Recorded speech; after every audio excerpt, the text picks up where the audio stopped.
Welcome. Hello, everyone. Thank you for being here today.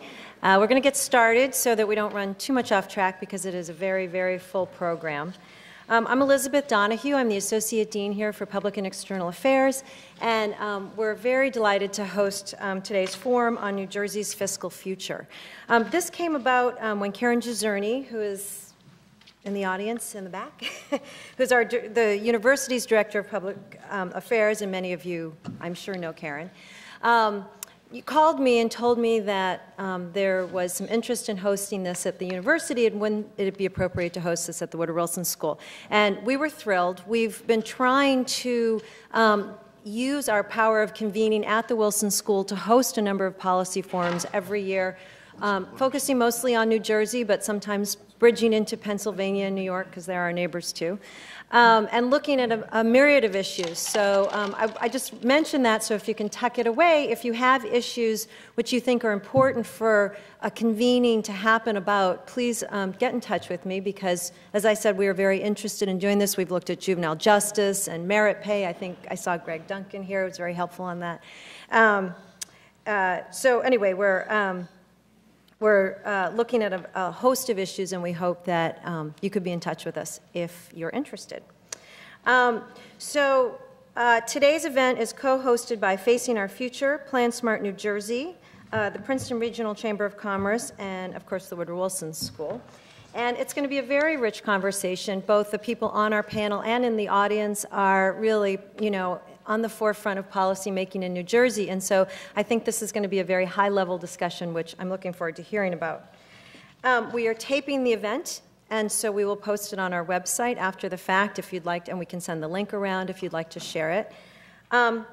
We're very modern today. We're tweeting. I should say Plan Smart New Jersey is tweeting.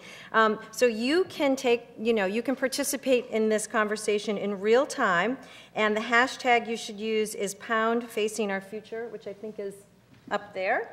And you can follow it on the, you can also follow Plan Smart New Jersey on Twitter at Plan Smart New Jersey, but Plan Smart NJ. So for those of you Twitterers in the audience, we hope you enjoy that prospect. I did draw the line on, sometimes at these conferences they show the tweets up in real time, and I just, it's multitasking taken to a level that my kids can do and I can't. So anyway, you can do it on your little thing. We do ask, though, that so if you need your phones on, obviously, to do that, please do, but turn the ringers off so that, if it does ring in the middle, it doesn't disturb. So from the first panel, we are going to hear from the Facing Our Future leadership group, and then we're going to hear a response from Plan Smart New Jersey, and then we'll have a question and answer period at the standing mics, and then we'll close. You may notice that there's no formal break built into today. It's a very, very packed program, but we do understand that people need to leave for various reasons, so if you could just use that door when you go out, it won't disturb, and we understand that you need to take a break. Okay? Thank you.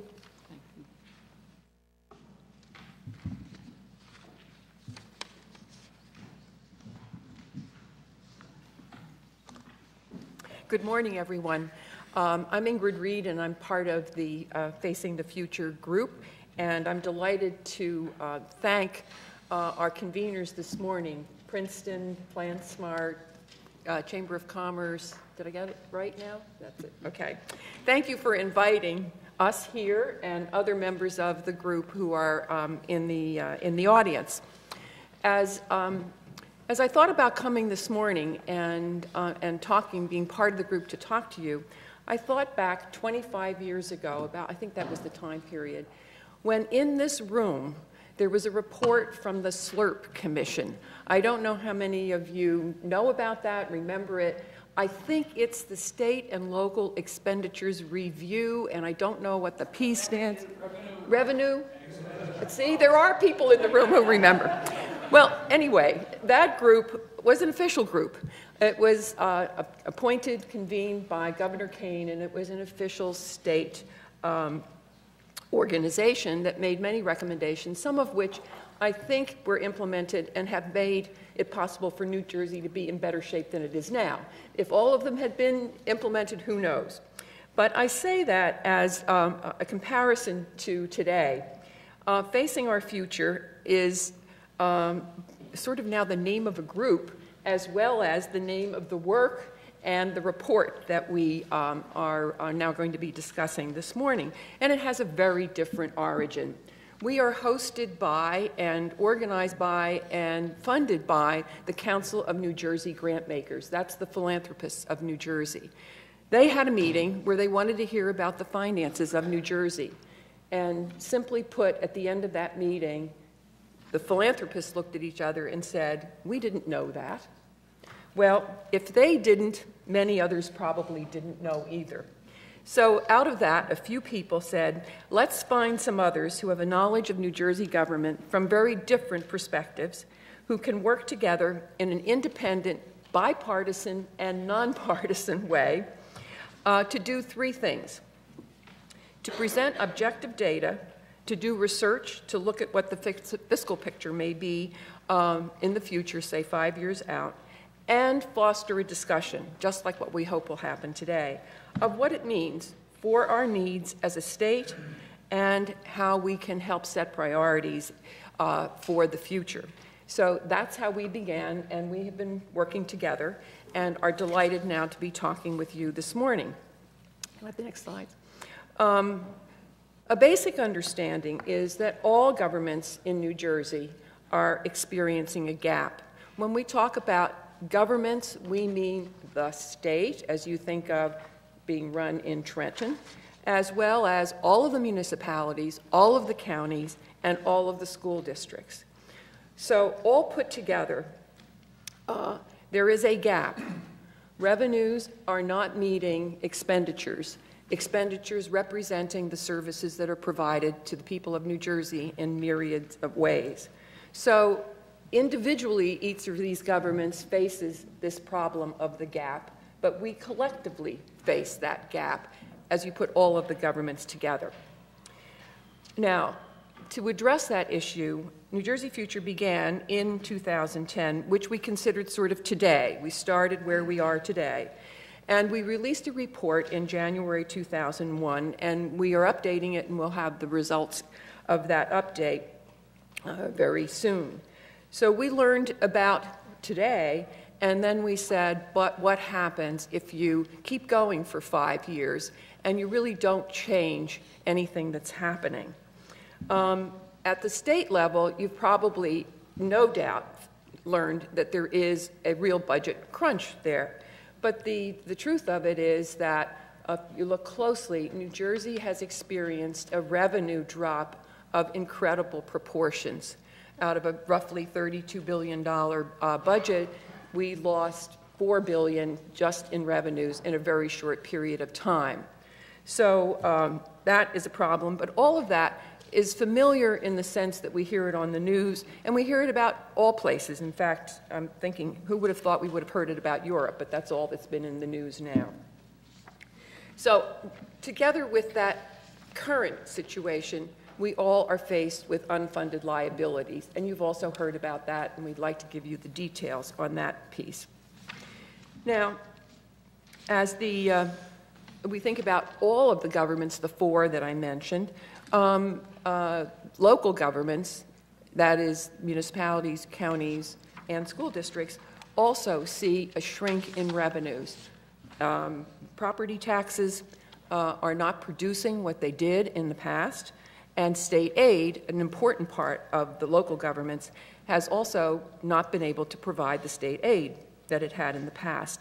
And they, too, have unfunded liabilities. So again, it's each of the four, but put together, it is a statewide problem.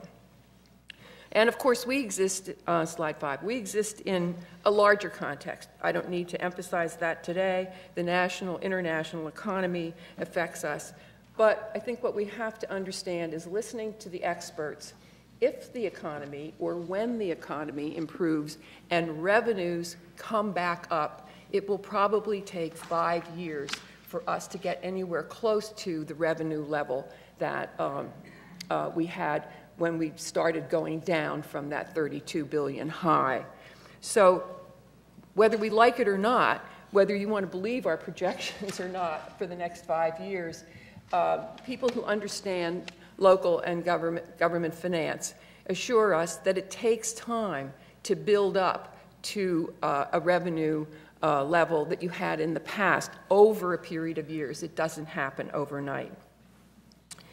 So here we are, and if understanding is the beginning of action, then we would like to provide some of the information that we hope will do exactly that. It will be at the micro level, not every detail, enough to present a picture of the state and for each of the governments at the so-called local level. This means that we try to find out exactly what we know about the current year and what research can tell us about the future and some of the insights that we may gain into how we face that future. And I want to emphasize, no looking back, no blame, no second guessing. This is where we are today, and we have to figure out where we're going tomorrow. And we hope that this first report of Facing Our Future will do exactly that. I'm going to turn it over now to Rich Keevey, not only a member of the group, but also one of the two researchers who you will be hearing from today. Thank you, Rich.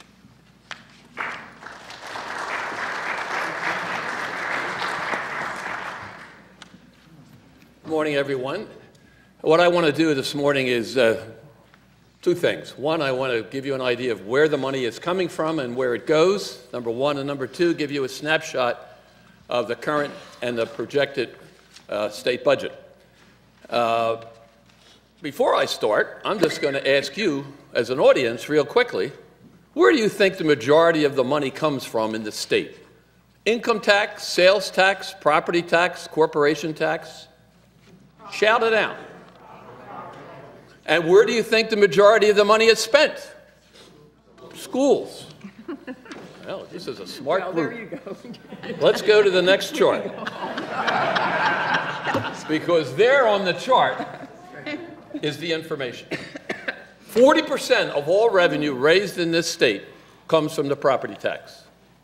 It is equal to, maybe even a little bit more on a percentage basis, than the sales tax and the income tax together.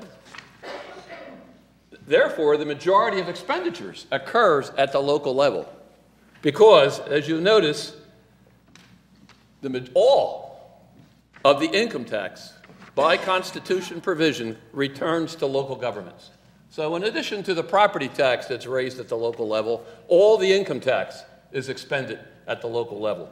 So you put them both together, and it represents about 75% of all expenditures is happening at the local level of government. Notice that the corporation tax is quite small. It has always been a small percentage of the budget. It's about $2 billion in magnitude. Next chart. And as the audience appropriately responded, the majority of the money is spent for schools, and that's K through 12. 40% of the money in the entire state is spent for schools at the local level. You'll notice that the state only spends 29% of all of the expenditures because a lot of the state budget, as we mentioned before, goes back to local governments in the form of the income tax and other monies. Part of the sales tax is also dedicated to local governments. The majority of the state money is spent on the largest programs being the Medicaid program, and of course transportation and a myriad of other activities that the government is responsible on a day-to-day basis. Then you can see the 20% of the money is spent at the municipal level, 11% at the county, but just to give you an idea of the dominant share of the money, it goes for schools. The environment that we're in, is changing every day. Employees who historically have been delivering direct services, the number of employees is going down. The number of chores and responsibilities is staying the same, perhaps increasing a little bit. The workforce is changing. The country is changing. The workforce is getting grayer. It's getting older. Institutional knowledge is leaving. It presents a challenge to managing the day-to-day operations of the governments at all levels. What we are going to talk about now is a little bit on the state government side. And let me just give you a quick thumbnail of what the process was that we went through. We actually developed at least in the state scenario, and Ray will speak to the local computation. Two scenarios in terms of revenue projections. One, which we termed slow to moderate growth in revenue over the next 6 to 7 years, and a second scenario that was more aggressive. If you look at the economy today, I'm sure most people would say we're probably going to be in a moderate, maybe even a slower growth. If people were here last week to listen to Professor Blinder here at Princeton, he didn't picture or paint a very uplifting picture for the country as a whole, and therefore that impacts New Jersey. So we did two scenarios, different assumptions for income tax, sales tax, corporation tax, and all of the taxes involved were individually calculated, if you will. Second part of the equation, of course, is the expenditure side. So we broke the budget down into those 5 major categories: state aid, grants, operations of the government, capital, and debt. And then we broke it into 24 subcomponents. We looked at the major areas of spending: school aid, transportation, pensions, health benefits, and projected those individually based upon trends and based upon existing knowledge of where the program expenditures are projected to go. So we wound up with a, quote, current services projection of the future. Now, I should pause here to make sure you understand what that term means and how it relates to the numbers we're going to talk about. You're going to see some gaps up here. And those gaps are, what would the budget look like if we spent on a current services basis? That is, what the statutes and the laws, what caseload growth, what inflation would say costs would increase over the next 7 years. Let me hasten to say that the state has never funded a current services budget. And the governor correctly points out each time he speaks currently to the issue is, I build a budget to fit the revenue structure of the state. And that is the correct way to structure the budget in the state. You move to the federal level, of course, they have this huge gap between expenditures and revenues, and how do they fill in the gap? They borrow. New Jersey does not borrow for operating purposes. We've faltered a little bit in the past, but we no longer borrow for operating purposes. It is a faux pas in public finance. And to the state's credit, we do not do that. Our sister state in New York and California, Illinois, they're constantly rolling over debt for operating purposes. New Jersey does not do that. So we have a constructed budget that is balanced each year. But what this chart is going to show you is, if we met all those obligations, if we, for example, funded all of the formulas that are in existence, if we met all of the expanding caseload, et cetera, this is what the cost would be. Maybe switch to the next chart. And that's the gap there. This is a scenario that says, I think we use the more moderate revenue growth here. It shows the gap increasing from $4 billion to $10 billion. These are numbers from a year ago. As Ingrid suggested, we're updating the numbers, and they'll change, they'll diminish, because some of the current services requirements have been reduced by the legislature and the governor in the prior years. But again, focus on it just as a current services funding paradigm. It is not what will be funded ultimately. The governor and the legislature will balance the budget by reducing costs or taking other actions that will bring the budget into balance. I'd be remiss without mentioning one thing. These numbers per se, you can't jump out and find the pension problems and the long-time health benefit constraints facing the government. In the aggregate, we got about $100 billion unfunded liability, if you count the pension and the health benefit for retirees. At the state level, there's another $25–30 billion at the local level. So we have a large unfunded gap, and it was growing exponentially. The governor and the legislature took, I would say, dramatic action to put in place a solution over the long term. I say over the long term because in the first year, only 1/7 of the requirements is funded per the statute. Next year, we'll go to 2/7, 3/7, 4/7, 7/7. You get the point. But an important component of that is this year we're funding pensions at about $600, $700 million. By the 7th year, we're going to be into the $6 billion number in the budget. So it will create another constraint on other spending that is requirement. Those numbers are built into that paradigm that you see there. I think that's it. So I got a rundown of the state. Now we're going to move to the local level.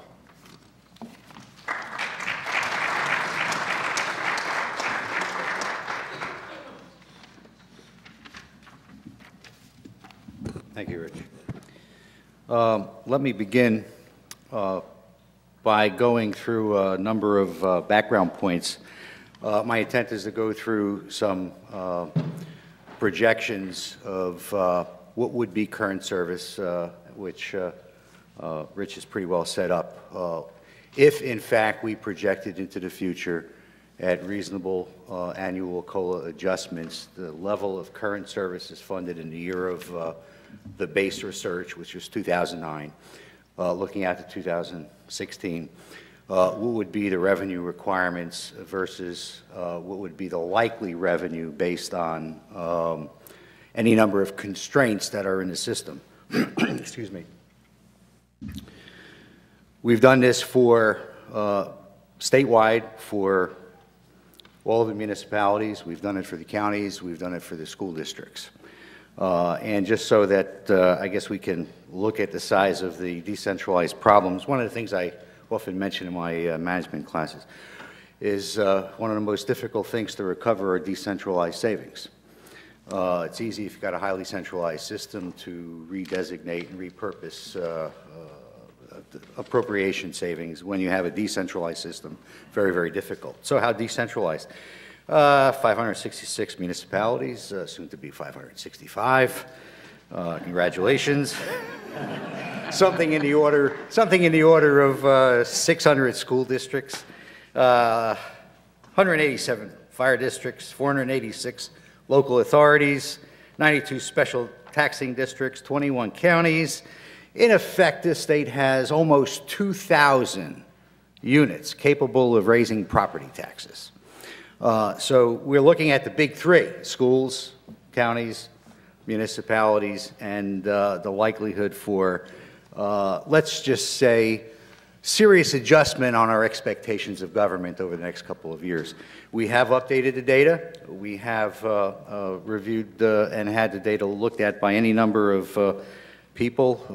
I think it's fair to say that while people may have slightly disagreed with our orientation and the questions we've asked, I don't think so far we've had anybody dispute the range of projections. Another point to be made is that this research actually also underscored the lack of information at a level that we really need to do the kind of exploration and analyses that we really do need to have credible policy decisions.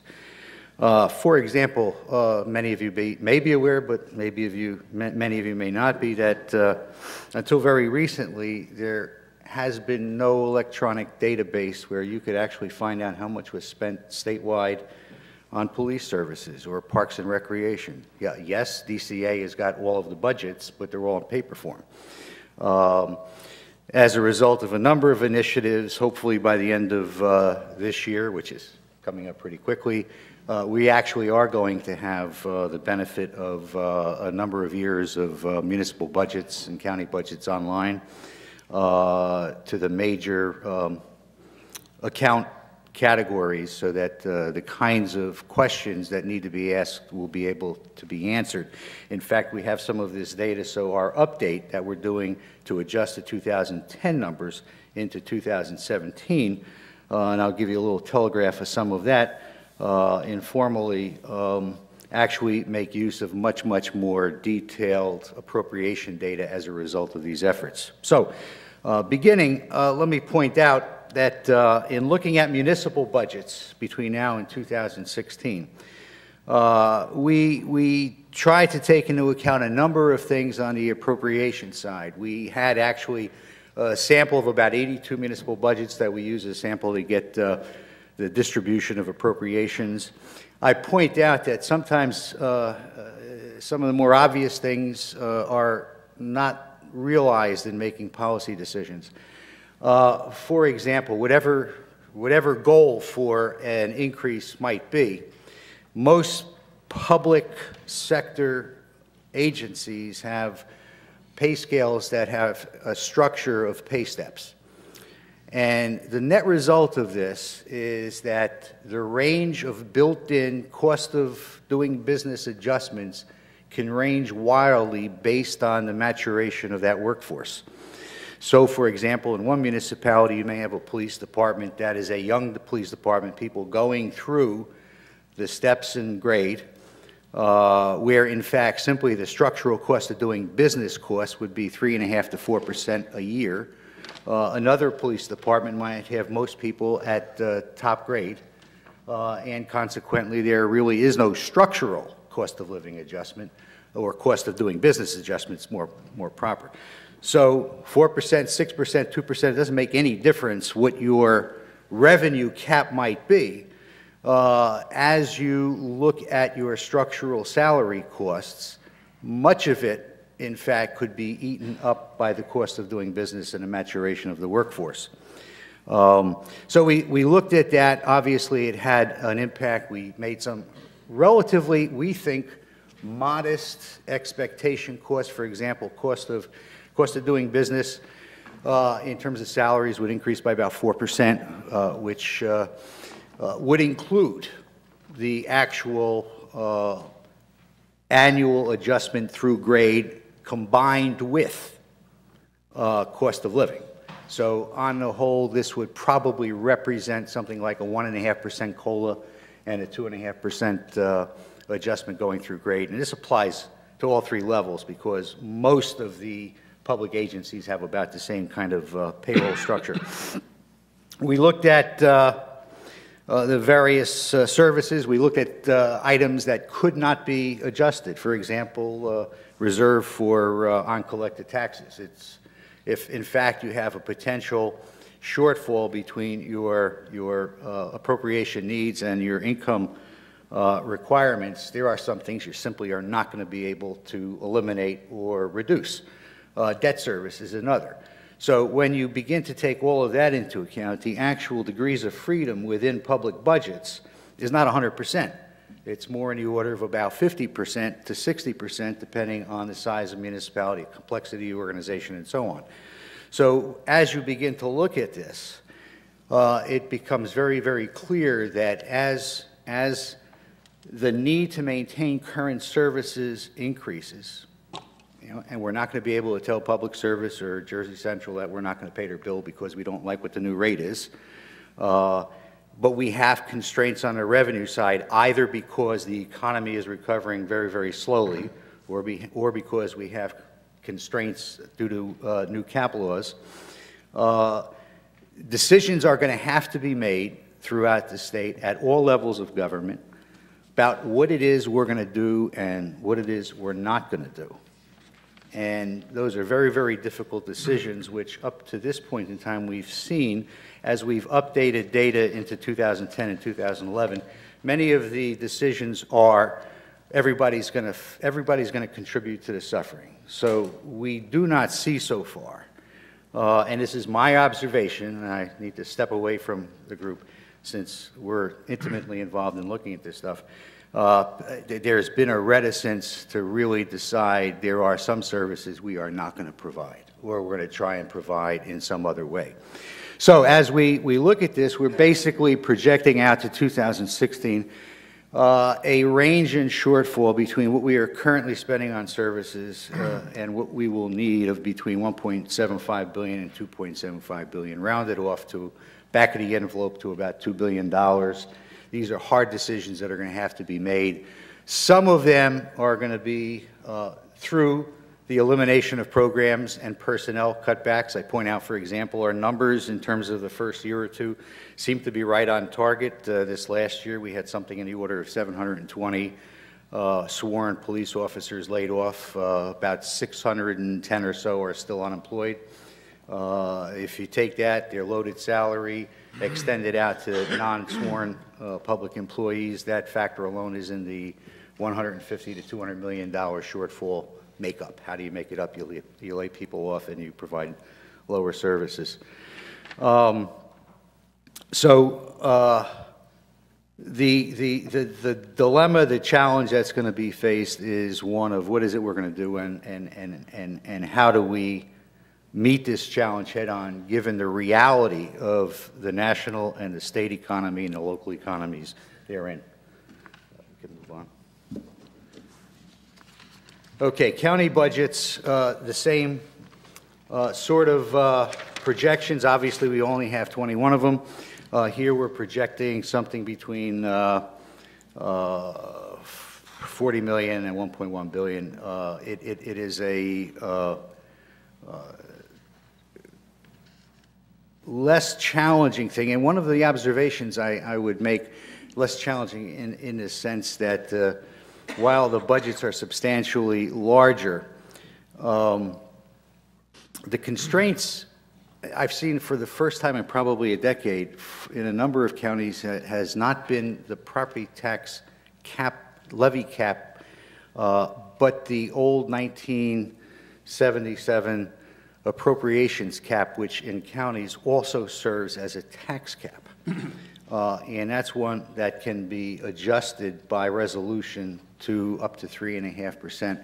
We are beginning to see more and more counties actually being constrained by the 1977 law, surprisingly, than the recent 2010 law and the new 2% cap. If we can go on to the school districts, a lot of factors here.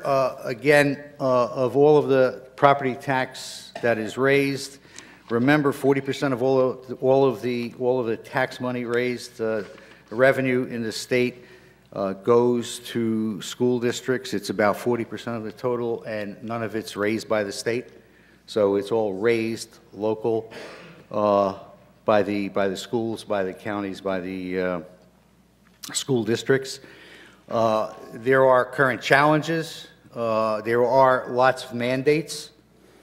The response to a mandate oftentimes is, okay, if I have to cut size of class or level of service is going to be impacted. And again, the degree to which current revenue liabilities and constraints have to be looked at with respect to the long-term needs of the kinds of services we want to provide. Unlike municipalities, there are, outside of state aid and property tax, there's no large possibility for locally generated taxes, user fees, stuff like that. So the revenue, other than directly offset federal grants, are relatively small in choices. You've got state aid coming in through the state and the income tax, or property taxes. So there we have that 2% cap affecting the school districts very, very significantly. If we can go on to the next one. The interdependencies of county, state, and local government are really at the core of our projections. For example, over the past several years leading up to current, state aid has been reduced significantly. It went from about 18% statewide as a revenue source for municipal budgets to something in the order of 10.5% in 2010. As we look forward, we do not believe that state aid would increase more than perhaps 2% a year. So our projections into the future are about a 2% increase in state aid to municipalities overall. As a result, the proportion of revenue for municipalities from state aid will be reduced, and obviously that will have to be made up by something. We looked at surplus as another major element here. And this is one place where we'll point to, well, we were wrong in one area. I'll tell you about it in a second.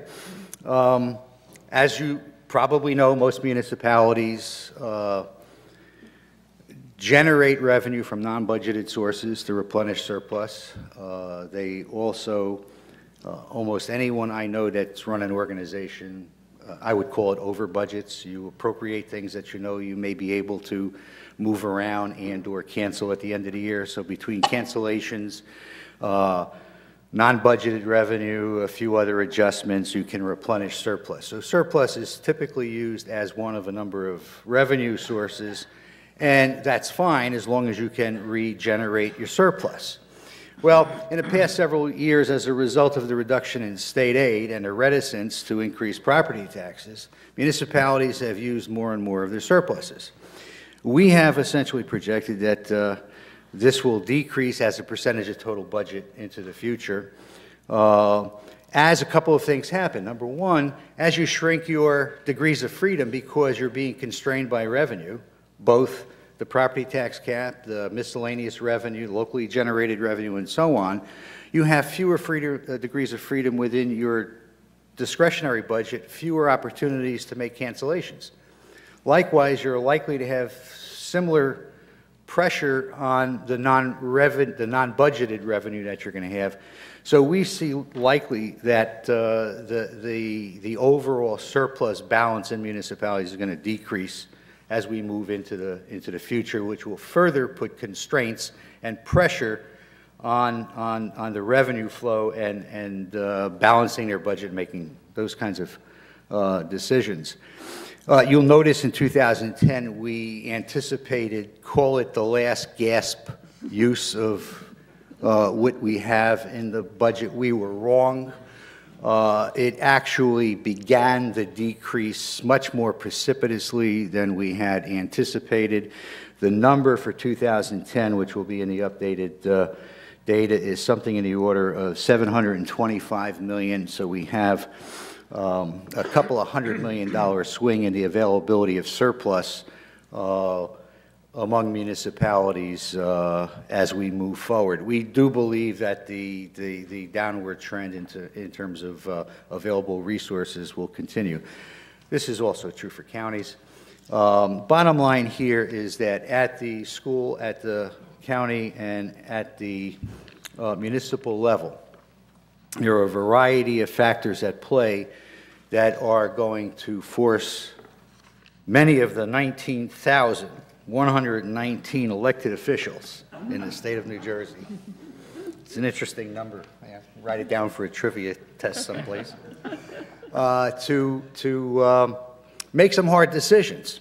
They have revenue constraints. Unlike many other states, our municipalities and counties do not have many of the same revenue flexibility and options that you would find elsewhere. We don't have a local personal property tax. We don't have local sales taxes. We don't have local income taxes, with one or two minor exceptions, and so on. We have to look at those options. We have to really look at how we define the cost shift that's going on. Much of the potential moderation of trends into the future is actually a short-term thing being affected, and you can see I'm trying to carefully choose my words, by recent reform and cost shifts. For example, of healthcare costs to employees, which will have income impact, not immediately, but by state fiscal year 14 and 15, the impacts will be very, very significant. So these are serious questions that really, I think, underlie the whole point, which I will now turn over to my colleague in terms of the kinds of questions we need to be talking about and the challenges that we all face and need to be looking at objectively into the future.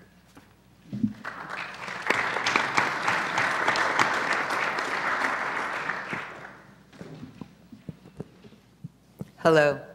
It has fallen to me to summarize at least some of what you've heard and to talk about public participation in the discussion that we hope we are generating on the issues that have been raised. I went over this last night and I thought to myself, I don't want to be a Cassandra. And that's really what this is about, the public response and raising the level of the discussion and the scope of the discussion. What we've learned, the materials that have been presented to you, tell us a story that is a really hard story to grasp. It's about looking at our most robust growth projections and realizing that even if we meet those, we will be unable to support current expenditures, and that those projections do not touch unfunded liabilities at all. Looking at this as carefully as we could, we came to realize that the difficulties exist, and that's what you've been told, at every level of government, that they are interconnected, and that we are certain to see significant problems arising out of increasing gaps between the services, even reduced services, that we're providing at this point and the income that we expect to be coming in. And, as you've been told earlier, we cannot borrow for current expenses. I think what this tells us is that we are at a crossroads, that we really have some important decisions to make, that because there are significant problems at all levels of government, and because we are certain about those problems, because we have insufficient funds to maintain the current levels of services, we need a discussion. And it needs to be a broad-ranging discussion, and it needs to involve as many people as we can involve. I guess what I'm saying is that all levels of New Jersey government are in some kind of crisis, that there are significant shortfalls at every level of government, and that the ability of government to provide the services that we've come to expect and to thrive is gradually diminishing. That's begun already. That the way we raise and spend money can't be sustained, and that the interconnectedness, the complex arrangements between different levels of government may need close examination and rethinking. These problems are long-standing. The solutions will require all of us, and ultimately, we've come to learn one-shot fixes just simply will not work. I'm talking about a conversation, thinking about how the message that Facing Our Future has brought to you can be effectively discussed and brought out to the general public. Thinking about what can be done to encourage the discussion. Are we at a time when the crisis is sufficiently great? Someone said this to me earlier before we started, that perhaps it's a unique opportunity to have this discussion because we really are at a turning point, at a crisis point, and that discussion has to be statewide. A long time ago, I got to do my first state budget in state government. It's a long time now, and budgets have changed a lot. What I learned, the person who had done the prior state budget, this was back in the 1980s, said to me, the one thing you have to understand is that a budget is a policy document. It's pages and pages to work through, but it's a document about policy. It's about what the priorities are, how they're set, what the state is responding to, what the state is willing to pay for, what we care about here in New Jersey. And I would say that that's true at every level of government. To whatever extent the particular level of government sets up its spending patterns, it has specific sources of revenue, all of these things establish what the policies are at that level of government. I would suggest to you, and now I'm speaking personally and not simply for facing our future, that these policy decisions say something about what we are as a people, what we care about, what really matters to us, and that we need to re-examine both the way we get the revenues, at what level of government we get the revenues, how we use those revenues, and how we are going to deal with the crisis that we're facing in the sense that we can't provide, at least under the present scenarios, we certainly can't provide all of the services that we might want to provide. We have to decide what are the services that we collectively value the most, how will those services and by whom will those services be provided, and who will pay for them, and I will add, and at what level of government will they be sustained. I think this should be, I hope that it will be, the opening of a real dialogue. Facing Our Future, as you were told, hasn't put forward solutions to these issues that face us. Facing Our Future has tried to understand what the issues are. That's another thing that I think about in terms of bringing to the table what are the appropriate questions? What do we need to look at? We need to understand what's happening first, and then we need to answer those questions. So we leave it in this open format for everybody to think about. How do we answer those questions? Let me say thank you again. I know Ingrid did at the beginning to Plan Smart, to the Woodrow Wilson School, and to the Princeton Regional Chamber of Commerce. We really welcome this opportunity to bring to you today the questions that have arisen from the research that we have done. We usually have a question and answer period after we speak, but this time there will be a response from the planning community. Lucy Vandenberg from Plan Smart will take over the podium for that response, and then we'll move to questions and answers, so you will have your opportunity to go at us. Thank you very much.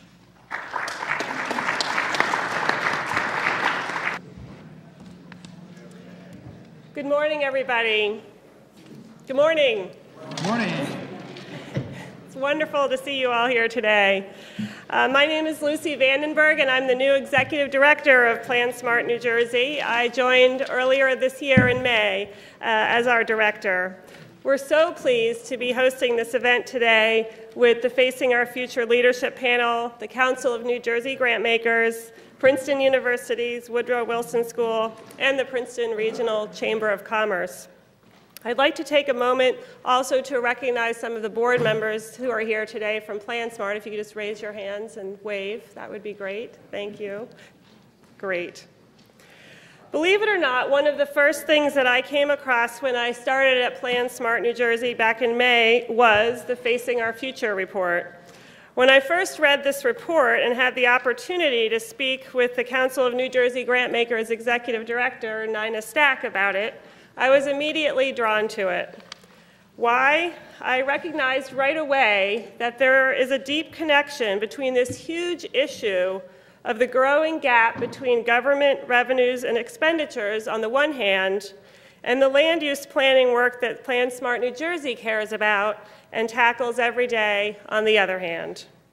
And judging both from the number of people that we have here today and the diversity of voices that we have here today, I know I'm not alone in recognizing these linkages. Just looking at the roster of folks that came today, we have public policymakers in the audience, government officials, business leaders, foundation heads, and elected officials, and more. And we're so pleased to have all of you here. The issues raised by facing our future of government efficiency, effectiveness, and fairness are actually embedded in Plan Smart New Jersey's vision and mission. Our vision is to revitalize New Jersey's landscape so that our state citizens benefit from a sustainable economy environment based on resource efficiency and social equity. Our mission as a nonprofit planning and research organization is to improve the quality of community life through the advancement of sound land use planning and regional cooperation. So these issues of resource efficiency, social equity, and regionalization are embedded in our mission and in our vision. They're central values in our work. So one thing that planners in particular understand very well is that land use planning is too often driven by our broken fiscal system.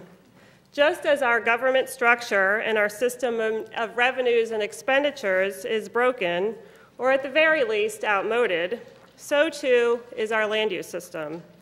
If we could fix our fiscal problems, surely some of our land use problems would be fixed along with them.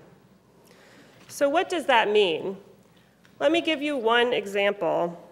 Most of us who have lived in New Jersey for any length of time know that land use decisions at the local level are too often made based on the impact of a particular development on the bottom line of a town's budget, and more specifically, that impact that the development might have on local property tax rates, something that we've heard a lot about today already.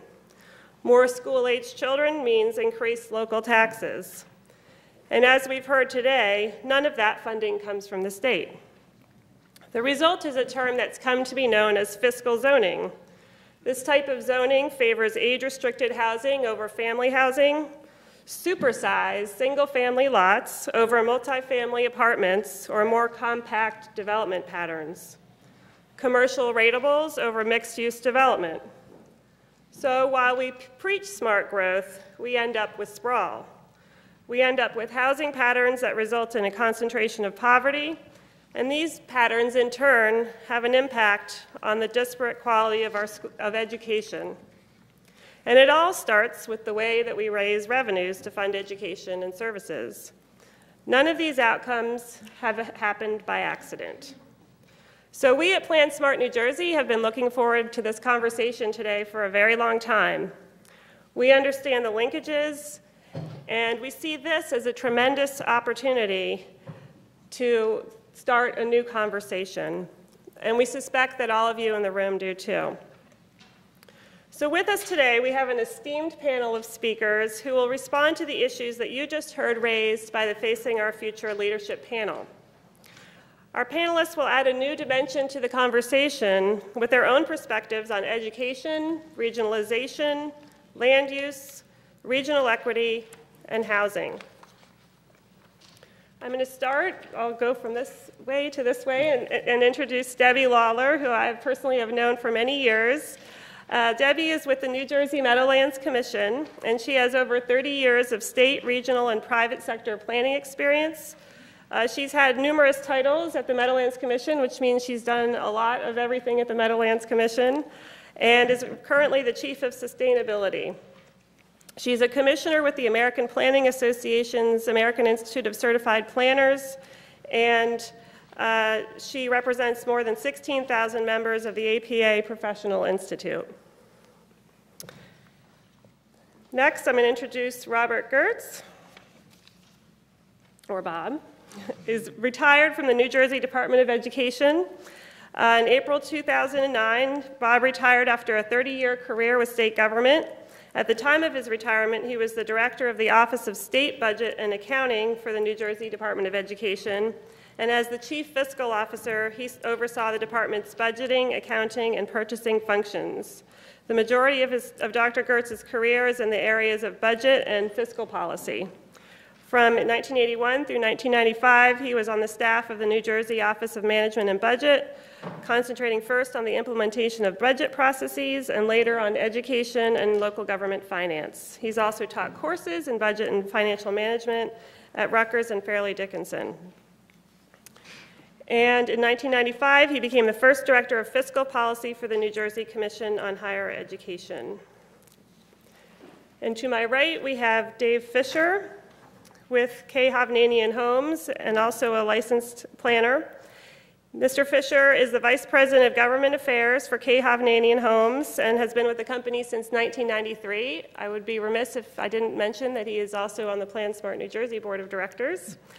And his responsibilities include government affairs and public relations activities for K. Hovnanian's New Jersey, New York, and Pennsylvania operations. He's a land use planner with nearly 30 years of development experience and is responsible for land acquisition, planning and design, and regulatory approvals. He was appointed in January 2000 by Governor Whitman to the New Jersey State Planning Commission and served on that commission for nearly 5 years. And he also co-chaired a joint revitalization task force formed by the state to investigate ways to enhance brownfields development. And then, last but not least, we have Eric Dobson, who's the co-founder of Open Communities Integration Consultants. He's an ordained pastor, a community organizer, an outreach specialist, and a community psychologist. His passion for integration stems from his personal experience with rapidly resegregating urban communities and his belief in the spiritual component of building a cohesive society. He founded Open Communities after developing his own nonprofit focused on youth development and education, and his time training at Fund for an Open Society.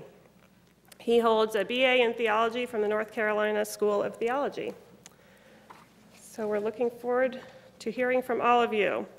We're going to keep this panel informal, and so the way that we're going to do it is that each of our panelists is going to give a 2 to 3 minute response to the panel that you just heard, and then we're going to go back and forth in a question and answer format. There's going to be about 45 minutes at the end today for your questions, so we're going to have plenty of opportunity for conversation. So I'd like to start by asking Debbie to give a response to what we heard this morning. Sure. Okay, over the past few weeks, I've had the opportunity to read a number of the documents that were shared this morning, and as I sat here today and listened to how dire the financial position is at all levels of government in New Jersey, it emphasized to me the need that we have to change from the status quo.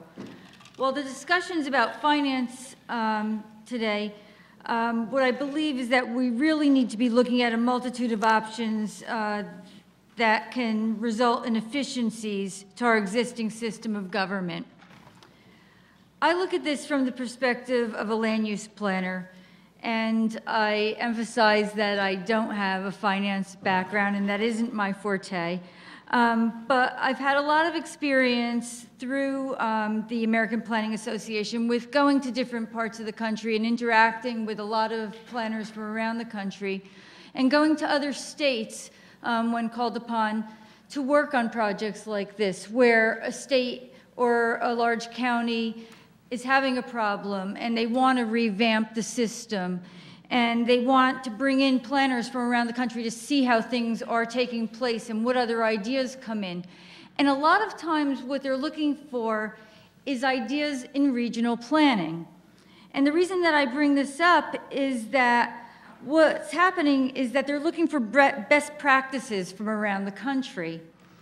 And New Jersey has 3 regional agencies, the Meadowlands Commission, the Pinelands Commission, and the Highlands Council. And over the past 4 decades, New Jersey has been viewed as a national model when it comes to the types of tools that regional agencies have to offer. 2 in particular, tax sharing and transfer of development rights, were basically pioneered in New Jersey, and that's something that we should be very proud of. Over the past few years, I've seen many towns making use of a variety of shared services and facilities in the Meadowlands to save money. And I think that, more out of need than desire, and in the last several years, I've seen this being put into practice more and more. A few examples that I'd like to give you would be things like the police, fire, and EMS. Through mutual aid agreements, this is being done. And I think that you're going to see in years to come that there's going to be a lot of combining of these types of departments. It's not just going to be mutual aid agreements. In the Meadowlands area, what we've done, because the Meadowlands Commission actually oversees 14 municipalities, is we've bought equipment that 14 towns share. There's types of things that are used very infrequently, like vacuum trucks and camera trucks. So you'll have shared equipment. A recently combined municipal court system, consolidation of facilities, a long-term established consolidation like a regional high school. These are things that when we were talking before about potential of where savings and efficiencies can occur, these are things that will come through in further questions that we're going to be talking about. But when I look at where we can go, regionalization is one of the topics that we're going to be wanting to talk about as we move forward. One thing that I want to mention is that in October, I believe that a very positive thing took place when the New Jersey State Planning Commission released its draft final state strategic plan.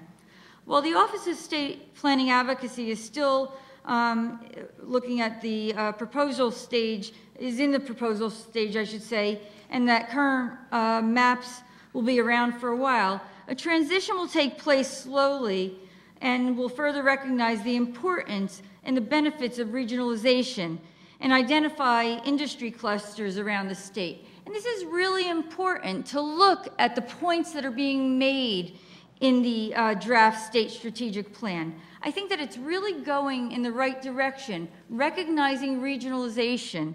There's great points being made there, and they're talking about the very novel idea of regional innovation clusters. They're addressing sustainability in the plan. Both of these can lead to economic growth and greater localized efficiencies. This is the right direction. Teeth need to be given to the plan, but we're moving in that direction. This is just a quick perspective on the values of regional planning, and I think as we go through the questions, we'll be able to add more to the discussion. Thanks, Thank you, Lucy. Debbie. Bob? Well, first of all, I was asked what my reaction to reading the report was, which I read shortly after it came out, and was sort of throw my hands up in the air and say, this is, horrible. Second reaction was to look at the methodology and the assumptions that everybody used, having done similar kind of exercise several years ago when I was at SLRP. Thank you, Ingrid. And I agree with the way it was, not just the conclusions, but with the way it was done. I think it's for what you're trying to get out of this report, it's accurate. You can quibble about various pieces of it. You can quibble about the assumptions used in terms of growth rates, either of expenditures or revenues, but within the broad parameters of the state and local budgets, it's finance. It's right on. I also want to emphasize something that I think was on some of the slides and really wasn't necessarily emphasized by the presenters, and that's the fact that you can't grow, cut, or you can't grow your revenues or cut your way out of this. You have to have some sort of balanced approach.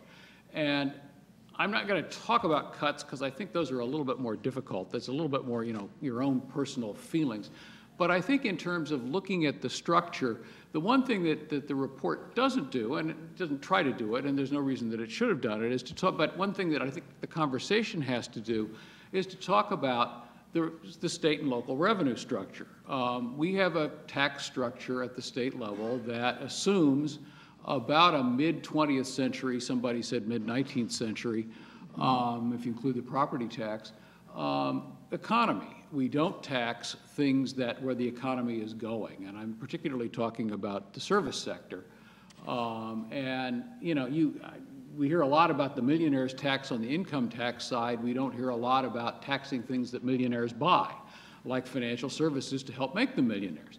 And so I think that's one area that we need to talk about, is how you deal with that new economy structure. I think there's some move on that as we move to tax internet sales. We talked about before there was the internet, we talked about mail order sales. You know, now that you don't have to put a stamp on it, people are buying more and more. But that's not going to be taxing, again, if you're paying money to Fidelity, for example, for financial services, and I'm going to pick on that, it's not going to tax that because that's not something that we would otherwise tax. I'd like to make a couple of cautions about talking about local government, new taxes at the local government level, which I think we heard a little bit about from Ray, not necessarily as a possibility, just because given the existing physical structure of local governments, the geographic structure, a lot of those would exacerbate the existing disparities. You know, not everybody has a sales tax base if you were a locality. Not everybody has an income tax base if you were a locality.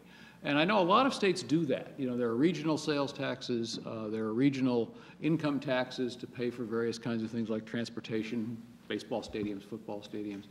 But as a local government revenue source, I think we have to think carefully about the impacts on the municipalities of the distribution of wealth and the distribution of economic activity. And then the last thing I'd like to say as we talk about cuts and service reductions, I think you have to be careful about thinking about, I mean, they may make the graphs look better and come together a little bit more, but if I have to pay waste management rather than my municipality to have my garbage picked up, I'm still paying somebody. And it may not be my property tax and it may make the municipal budgets look better, but if you look at the impact on people, it's still kind of, we may not call it a tax, but it, you know, you still almost feel like you have to have your garbage picked up and you know, it's a kind of a cost shift as opposed to, you know, an actual reduction in the service. I won't go into health benefit, making employees and retirees pay health benefits. That would be a little too self-serving. Those are my initial reactions. Okay, thank you. Dave. Thank you very much. I'd like to respond primarily as someone who's been involved in the housing industry most of my career and also as a land use planner. And as a backdrop to that, would like to just highlight, by way of a few slides, some information that kind of puts this in perspective, at least for me, and I think is germane to this discussion, which in this first instance,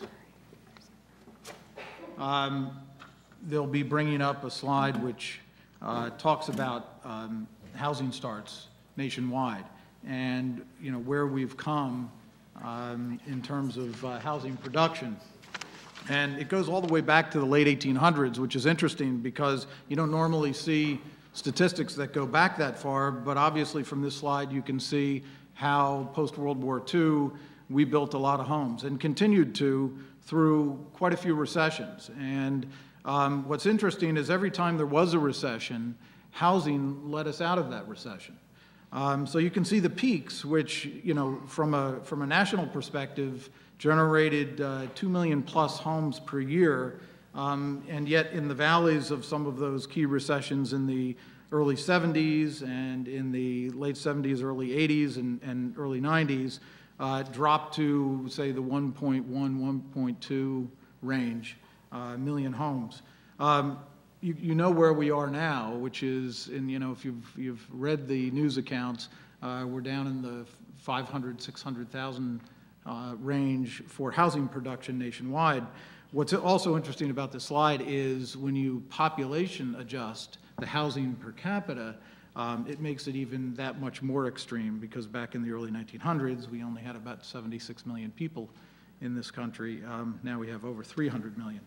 So that just kind of puts in perspective, I think the fact that most experts now talk about a normal housing production in the U.S. being in the 1.5 to 1.7 million range would be kind of a healthy average. We've got a long way to go. And if you flip to the next slide, it highlights where we've been in New Jersey just since 1980. The peak years being in the mid to late 80s, where we were doing well over 50,000 permits per year in this state. And we've dropped really to an all-time low in 2009 and haven't changed much through 2010 or 11. That projection, I think, was for 11, done by the Auto Evaluation Group. But what this also points out is that we've been in a prolonged recession. Housing and the provision of housing in New Jersey has changed quite a bit, particularly during this last drop since the peak. But even the peaks, when there was from the early 90s through 2005 or 6, we saw tremendous appreciation, artificial appreciation, and due in large part to the financial crisis with loans the way they were made, and it was really an unhealthy situation. Now we're seeing the result of that, which is a prolonged recession. In fact, most housing developers talk about what we're in now as a depression. Not so astounding to me in this report and the discussion was the fact that 40% of all money raised by government comes from property taxes, and that much of that revenue goes to support public schools. I think most of us recognize that. It's a little bit more acute on the local and county level in terms of where the revenue is derived. But what is amazing is that we have a system that in New Jersey that, as was mentioned, was structured around, the turn of the century or even before in terms of how we generate revenue to support services. And we have over 2,000 or roughly 2,000 entities in the state that can impact or raise taxes. We need to come up with a better way to provide services, and I think now is the time. If there ever was one, we're in a crisis. There's no question about it. And I think the development industry and planners see this, and it's a frustrating realization when the study points out that we have $94 billion in unfunded liabilities due to pension and medical benefits, and that 75% of all of our expenditures are happening at the local level. So it's really local municipalities that I think should be the focus of where we go from here. There's that heavy dependency on property taxes, and it causes towns to react the way they do to land use proposals. In some ways, I don't blame them, but that's the structure we have. It's beginning to change, and it has, I think, through greater reliance on state regulation, which at least impacts the building industry in terms of permits, because the state regulates a lot of resources, like wetlands and other critical environmental resources, floodplains. So there are certain things that towns can't dictate anymore, but towns still in New Jersey are the ultimate guiders of land use decisions because they plan and zone, for each of their towns independently. And zoning, most of our zoning codes were in fact written by engineers back in the 40s and 50s, pre-municipal land use law, which was 1976. And although plans have been updated over the years and towns have gotten more sophisticated about how they examine land use policy and guide development decisions, it's still fairly parochial. And towns look at themselves, as kind of, a microcosm of themselves with little relationship to other regional priorities. And that's where PlanSmart comes in. That's why I like this organization.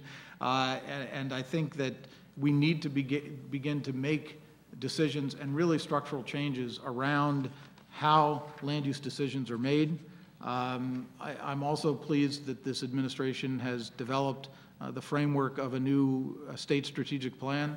Having been on the State Planning Commission in the early 2000s, I was frustrated by the fact that the plan talked about a lot of good things and established important goals and objectives.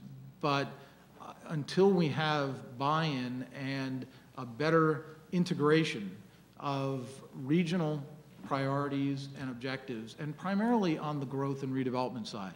Much of New Jersey has been preserved. The easy part of the state plan in its first two iterations was to set forth priorities for preservation and protection of environmental resources.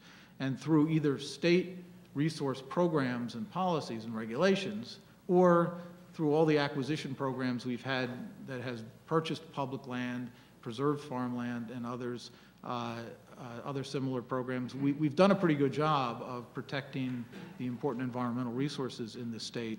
Where we haven't done a good job of coordinating our efforts is promoting development and redevelopment in a way that works more on a regional basis as opposed to town by town. And this whole discussion in reviewing the Facing Our Future document, a quote came to mind by Ronald Reagan, who once said that government's view of the economy could be summed up in a few short phrases. If it moves, tax it. If it keeps moving, regulate it. And if it stops moving, subsidize it. I think the days of subsidy are quickly coming to an end, at least by view of some of the information provided by this document and the study. And I think we have to come up with new ways to structure a land use policy in New Jersey so that it does address the needs of our state and the future needs of the state in terms of housing. Thank you. Thank you, Dave. And lastly, we'll hear from Eric before we open it, have questions from the panel. Well, thank you all for having this discussion, and this topic is very important to all of us, and I don't have much more to add to what our panelists just talked about. Particularly, Dave shared a lot of things that are my 2 decades of experience working at the local level. I think the local area is and should remain to be a focus, even with regionalization. And I think one of the important things looking at the research, and I think it was a very thorough job, one of the things that stood out to me that was very striking was the early 19th century, we had 21 counties that covered 75,000 square miles with 270 municipalities. Translated to today, we have 21 counties, 75,000 square miles, with 566 municipalities and 604 school boards. So the question is, why did that happen? And see, that's facing our future is an important topic, but understanding how did we get here, or why did we get here, is a very important question as well. So why did that happen? And I think, of course, a logical answer would be that we grew, and of course we grew in population. But I think when we talk about smart growth, smart planning,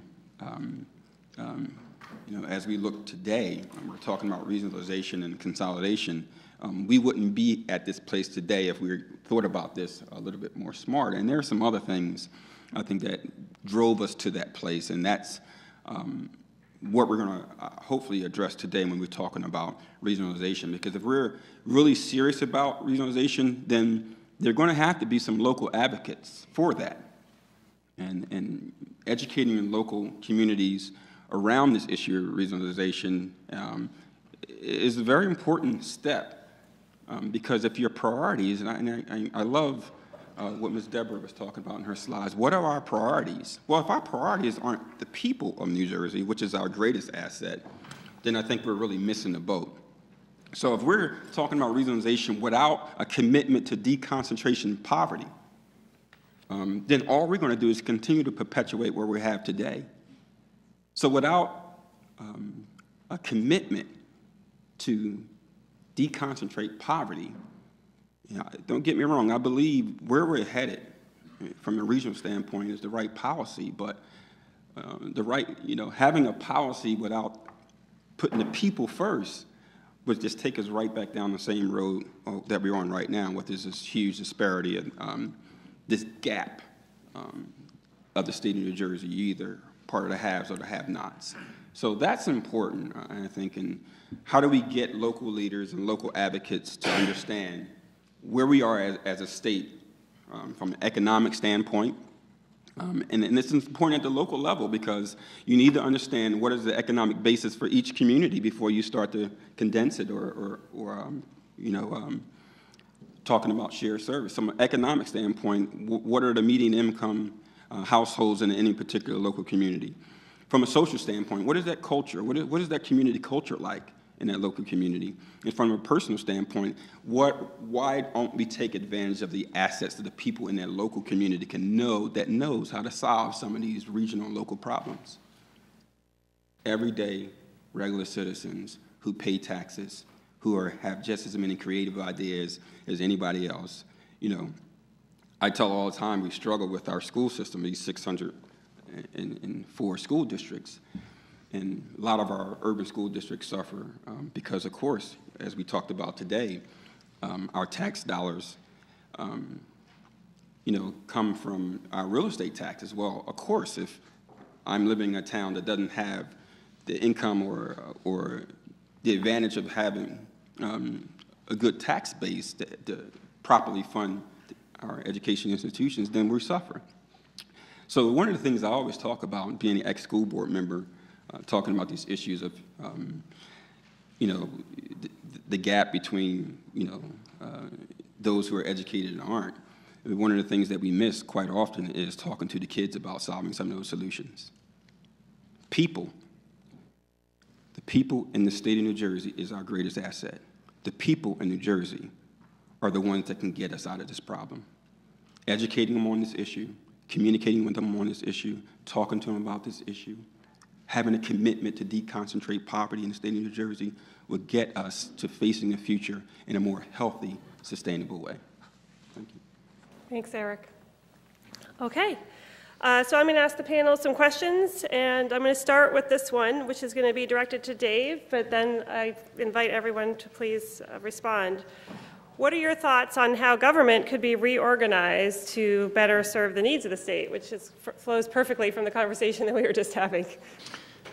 It's a huge question, and I mean, there's no doubt that we will continue to need a state and county and even local presence in terms of managing services. I think the priority, however, should be on the state, because it's been charged with the responsibility to identify not only investment priorities but land use priorities for how we develop and redevelop and preserve important parts of our state. Needs to be kind of the guiding or prevailing planning entity that establishes what those priorities are.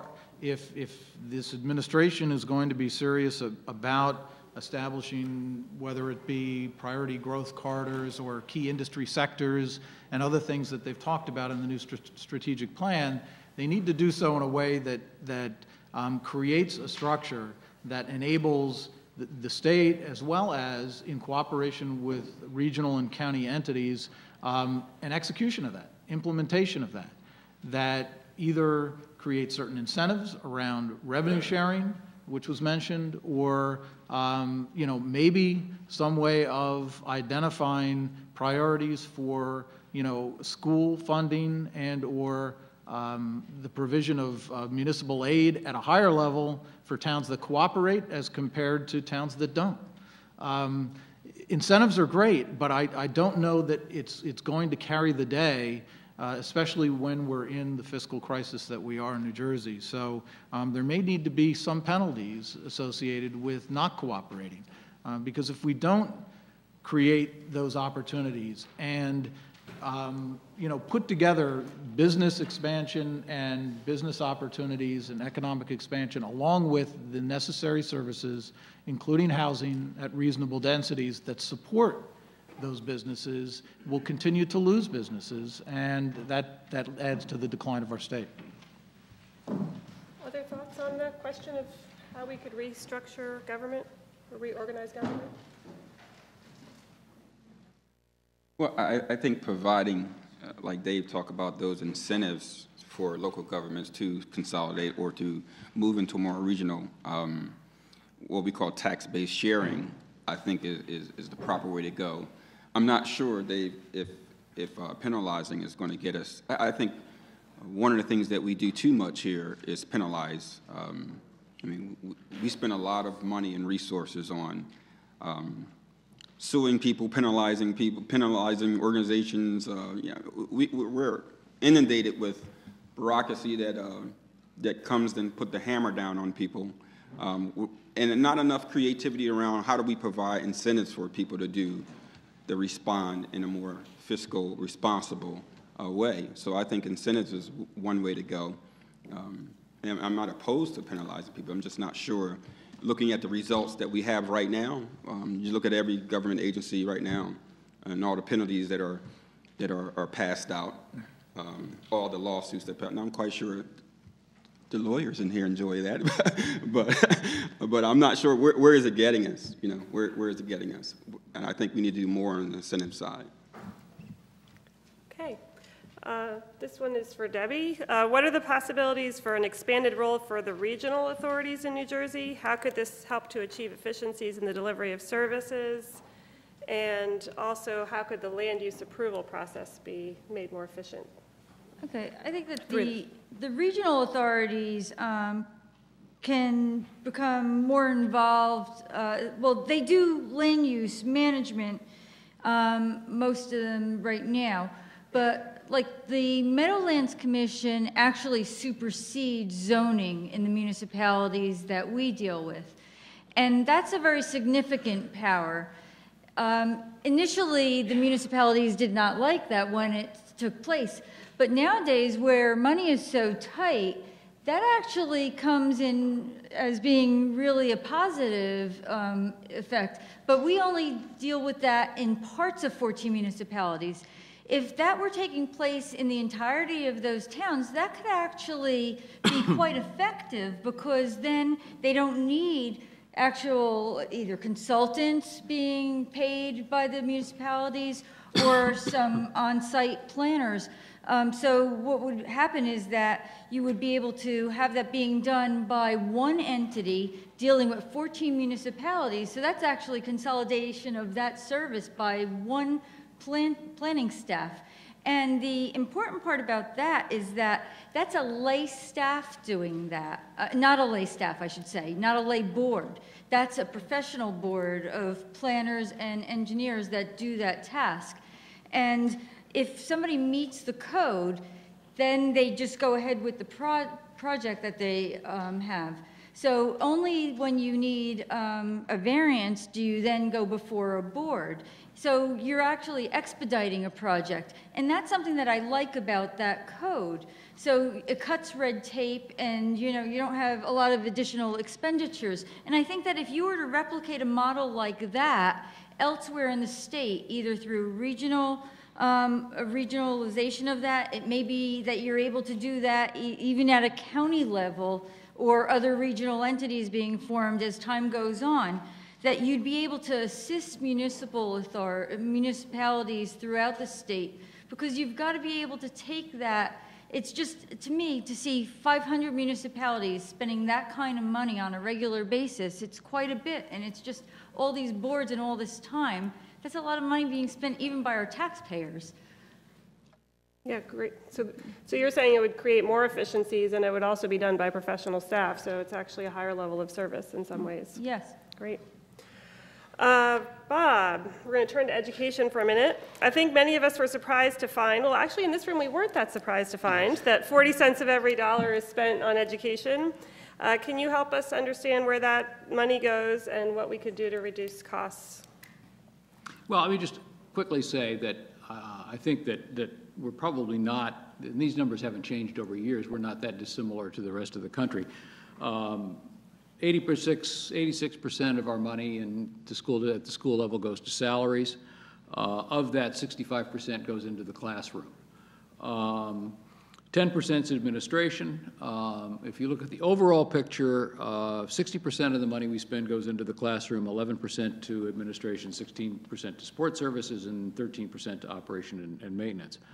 I think it's interesting to note districts also face to some extent, face the health and benefit costs. They don't pay pension costs for teachers and other professionals, but they do for non-professional employees, as well as paying health benefits for the current employees that they have. So, even though there's a huge liability on the state side for teachers' pensions and teachers' post-retirement benefits, there's some, smaller little pieces of it all over the place for the locals. we often hear about consolidating districts and reducing the cost of administration, and there have been some not so recent studies about that. I tried to extrapolate a little bit.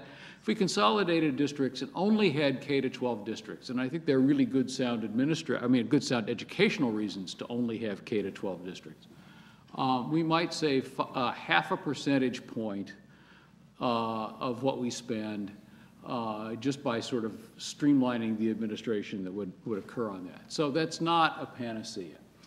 One of the things I did when I was asked to be on the panel was try to think about where or how you might deal, particularly with education, and look at some of the data. And one of the interesting pieces of data is New Jersey, we have the 4th or 5th highest median average, sometimes the two are confounded, sometimes they're different, teacher salary in the country, and we have significantly below average student-teacher ratios. The average nationwide is about 15.38, that is 15.38 students per teacher. New Jersey, it's about 12.1. What would happen if you went up to 15 students per teacher? Well, first of all, you'd save, you would need roughly 20,000 fewer teachers, and that would save at the median teacher salaries about $1.2 billion or 5%. So, that's one way, if you wanted to try to save money, you would save money. I'm not going to tell you how you do that, because I think there's some real problems in terms of how you do that. Does that mean larger class sizes, and what does that mean for education? Does it mean getting rid of things like music, art, phys ed, advanced placement classes, and what does that do for education? But those are the kind of trade-offs, and again, I want to say this not so much as these are things we ought to do, but things that we need to think about in the context of what do we do about 40% of our spending. But, it's the Willie Sutton principle. The money goes into the classroom, so you've got to think about how you're dealing with education, and I'm not sure that technology is the answer, although there are technological improvements that could be made. It's still a labor-intensive, sort of a craft industry as opposed to an industrial model. The only state that has high teacher salaries, that has really high pupil-teacher ratios is California, and I don't think that anybody thinks that California is an educational system that we want to emulate. Wow. All right. Next question.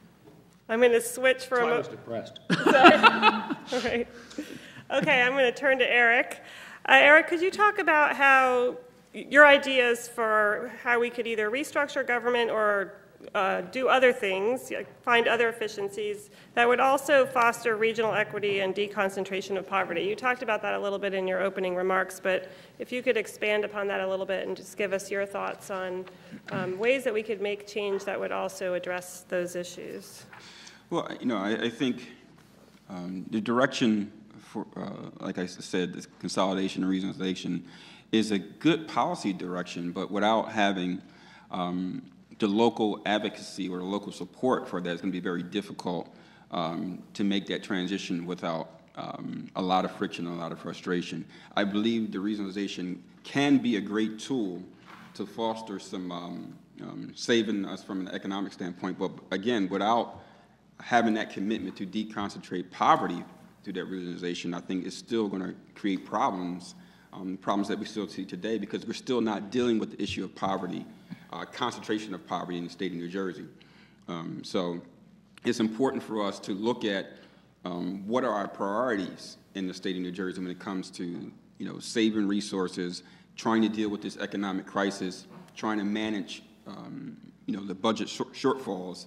Well, those budget shortfalls are because of some of the decisions that we made early on in the turn of the century, expanding, growing, sprawling out too rapidly, which created some of these problems. Let's be honest. I mean, if we were, talking about the smart growth and the more densely populated areas with quality education, with regional tax base sharing, and bringing some of that tax bases back to the inner ring suburbs or the cities, would enhance the quality of life in these in these regions, in this area, has been probably one of our greatest creations as human beings, is the cities and the surrounding areas of the cities. That's been, when we were thriving as a nation, our cities were thriving.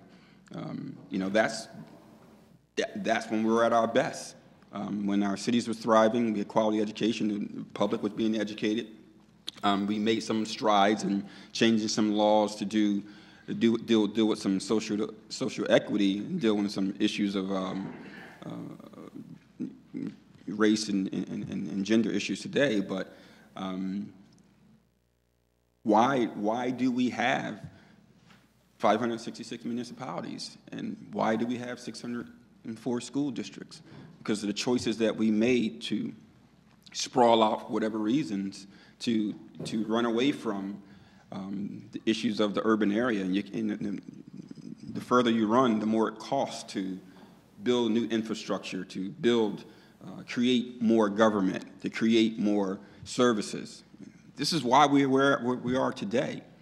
So regionalization, tax-based sharing, commitment to deal with the concentrations of poverty. If we don't deal with this, guys and ladies and gentlemen, we're still going to be facing this problem 20, 30 years from now. So, and organizing locally, having advocates at the local level, training. Let's think about how many local mayors and township officials understand where we are today based upon the research. Really? How many of them really understand that? Many of these 566 municipalities are local mayors who have full-time jobs. I understand, they're working full-time. They got to deal with the services of their own community, trying to, make layoffs. I mean, really, do they understand where we are? Not many of them do. And how many local residents understand where we are, where their tax dollars? How many local residents know that most of their tax dollars go to pay for their schools? I mean, we have an uneducated population on this issue that we're talking about today.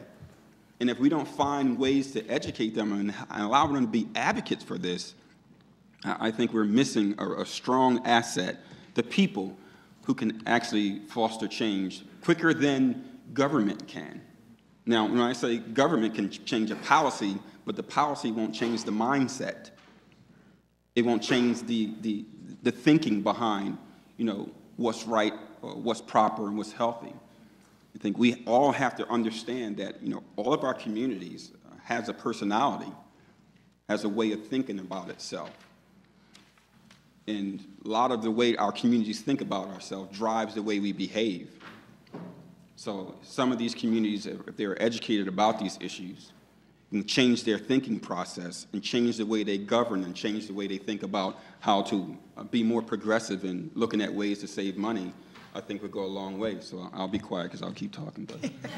All right, yes. Just in response to that, though, I think that that we have to create opportunities for people of all income levels, though, in our state in terms of places to live, places to work, and ways of getting people from these places in terms of transit, okay? Because not everybody's going to have a car. So it's the bus routes, it's the train availability. And I think that the plans that we're coming up with now are the types of plans that, being more regional in nature and having these nodes and concentrating development and thinking more vertically and more concentrated and clustered and bringing maybe more of the mixed-use development together, that's the way that we have to start thinking all over the place. And it's not only, are we going to be concentrating money in our cities? It's that people may not want to be,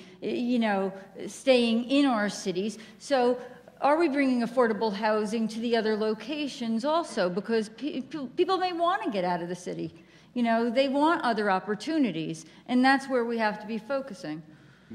That's a perfect segue to the last question, and then we're going to open it up for the audience, which is to do with our aging infrastructure. So today we've talked a lot about how are we going to cut costs and how are we going to address limited ability to provide services in the future and decisions about that. At the same time, our roads, bridges, and public transportation networks and our water and sewer infrastructure are in need of significant repair.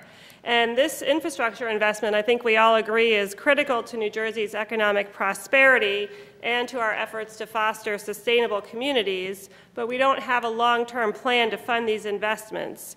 Do you have any suggestions, and I'll open this up to everybody, to how we might, at the same time that we're dealing with all the issues raised and facing our future, how we might plan for these infrastructure investment needs? I'll start. And this is a big one. It's huge, because if we're going to concentrate on building and developing and redeveloping, especially in our urban areas, the ability for towns and or regional authorities to access money for sewer and water improvements, for road improvements, bridge improvements, is crucial. The Transportation Trust Fund now, I think, as of earlier this year, has enough money to basically sustain its interest payments, and not much more for additional work. That's a problem. And the Environmental Infrastructure Trust, which supports water and sewer projects, and frankly, in my opinion, should also support money for environmental remediation where necessary to redevelop, is essentially, strapped to the point where it can't fund much in the way of new projects either. We need a long-term revenue source that communities can depend on, whether it's the state driving those improvements or whether it's regional or local authorities that sponsor those. And I think we have to think about ways to divert revenue either from another source or share revenue to accomplish those objectives to support a reasonable level of new growth and development and redevelopment in our state to support the economy. There was another question we didn't get to about why is housing important in the state, and it's really important in a nutshell for two reasons. One, employment, and all of you probably know someone that either worked for a contractor, subcontractor, business that supported the housing industry in some way, shape, or form. When you think about building a house, it's not just the sticks and bricks and materials and subs and suppliers that build the home, but it's everything that comes along with the construction of that new home. And the same could be said for many businesses. A lot of other ancillary businesses depend on that type of economic activity. And new business growth in this state depends on a healthy housing market to house its employees, not just high-paying white-collar executives that can afford expensive homes, but also homes that can be purchased at a more affordable level.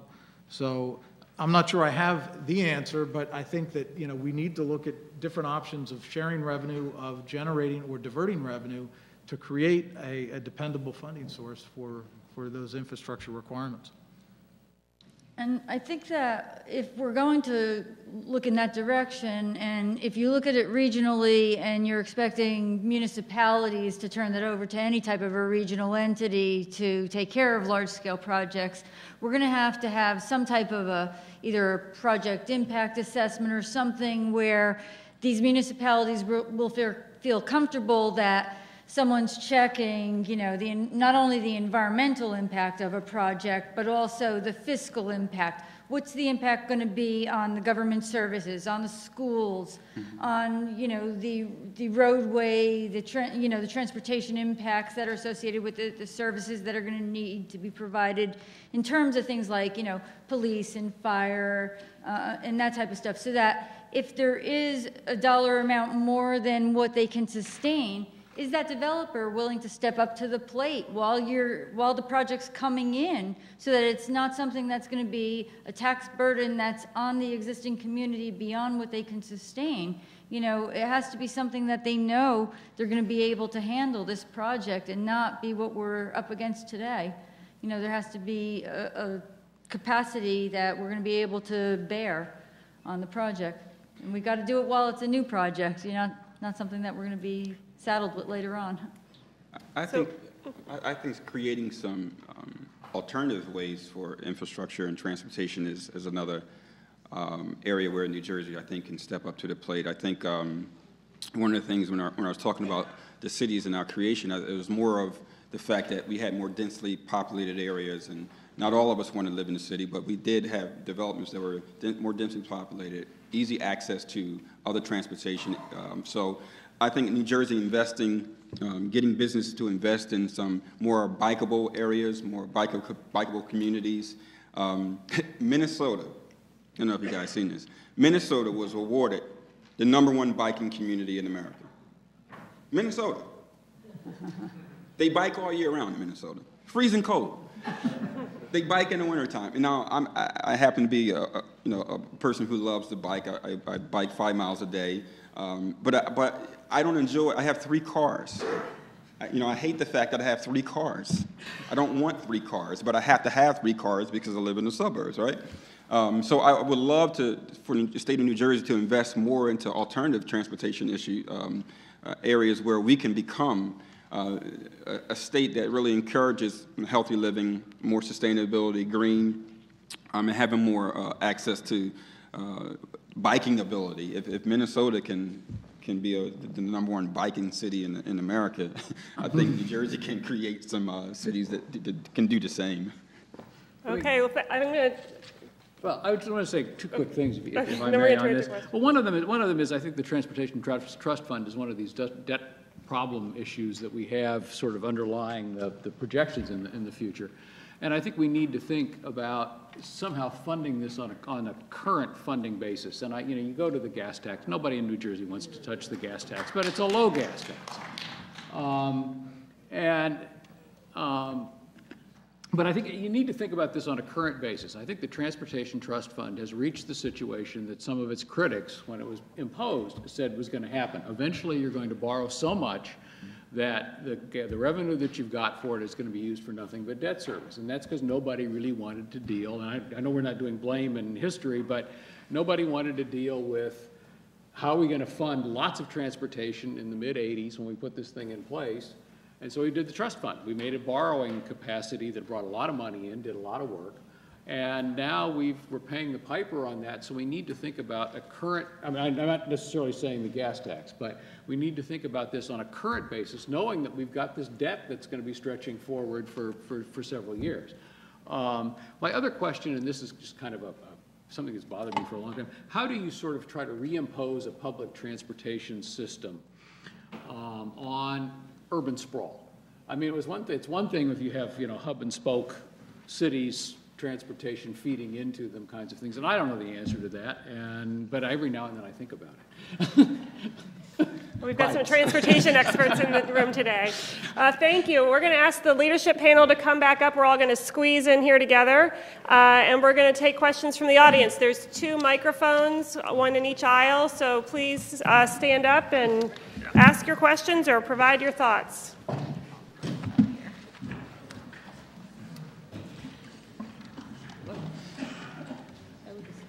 Lower shift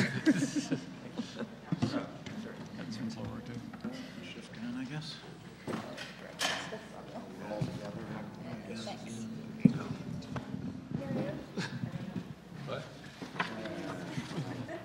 What? Yeah.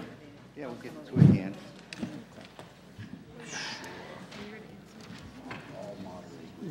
Make sure we go.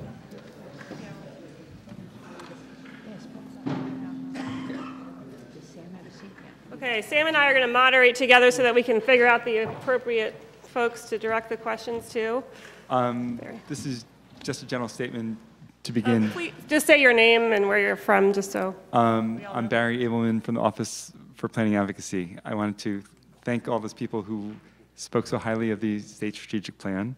But the first people who were talking about the difference between revenue and expenditures in that tremendous gap, I'm not sure that the state strategic plan is going to be able to deal with that, certainly not in year 1 through 5. So we're going to need to find efficiencies, and since 40% of all the revenue is going towards education, maybe there are efficiencies like instead of there being all those different school boards and superintendents, that there could be some better than 5% savings by regionalizing maybe at the county level. And then also just one last comment is, this is a home rule state. Nobody talked about how that would be affected by all this regionalization and consolidation and et cetera. And we're all here in Princeton, so it's irrelevant. It can be done. Well, first of all, I once, when I was much younger, I worked for a certain speaker called Alan Karcher. Some of you may remember Alan, a colorful character. And he wrote a book called Municipal Madness and blah, blah, boom, boom, and a lot of people have read it. I think what Facing Our Future is looking at as we move into our next report is everybody wants to start with consolidation. Okay, we're going to push all these municipalities together.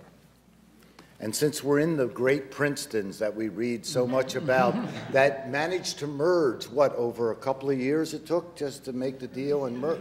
What? 32 years. 32 years. But the former mayor up there will say the first thing they did, I've been told, was consolidate and share services. And that led to political change of the governmental structure.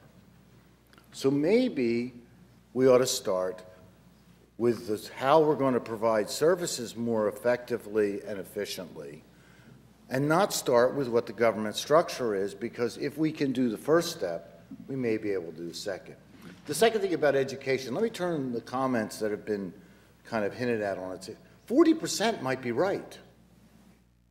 That may be the right priority.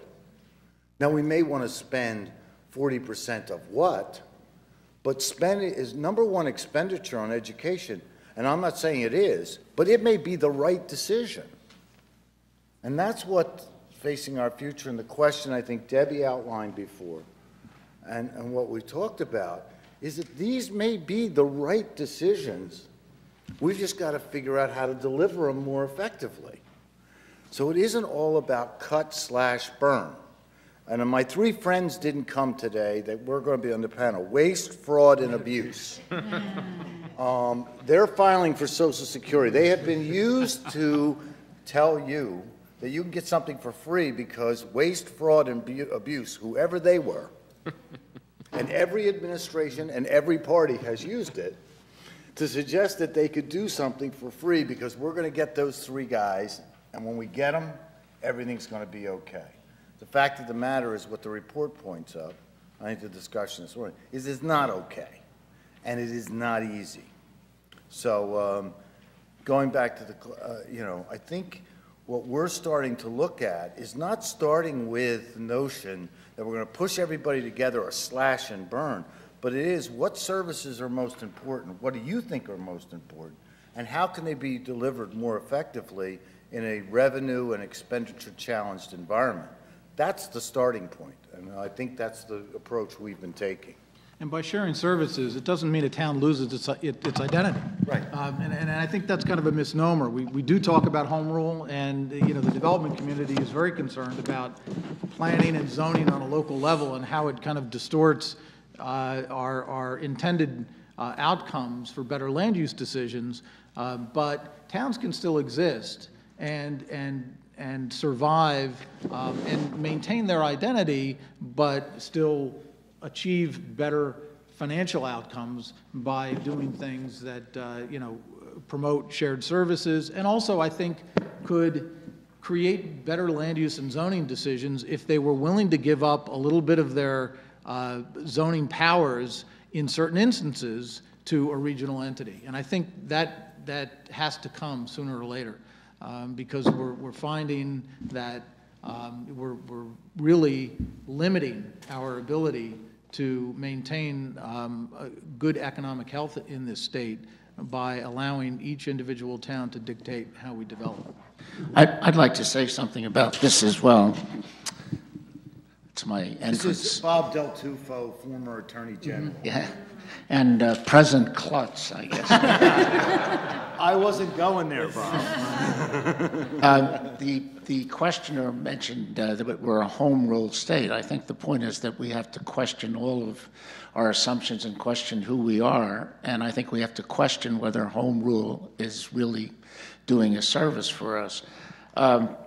I'm certainly in favor of regionalization of services and the like, and I think it took 32 years here in Princeton, but more than the regionalization of services creating a political backdrop, I think that the crisis that we have has generated more of a movement towards consolidation of services.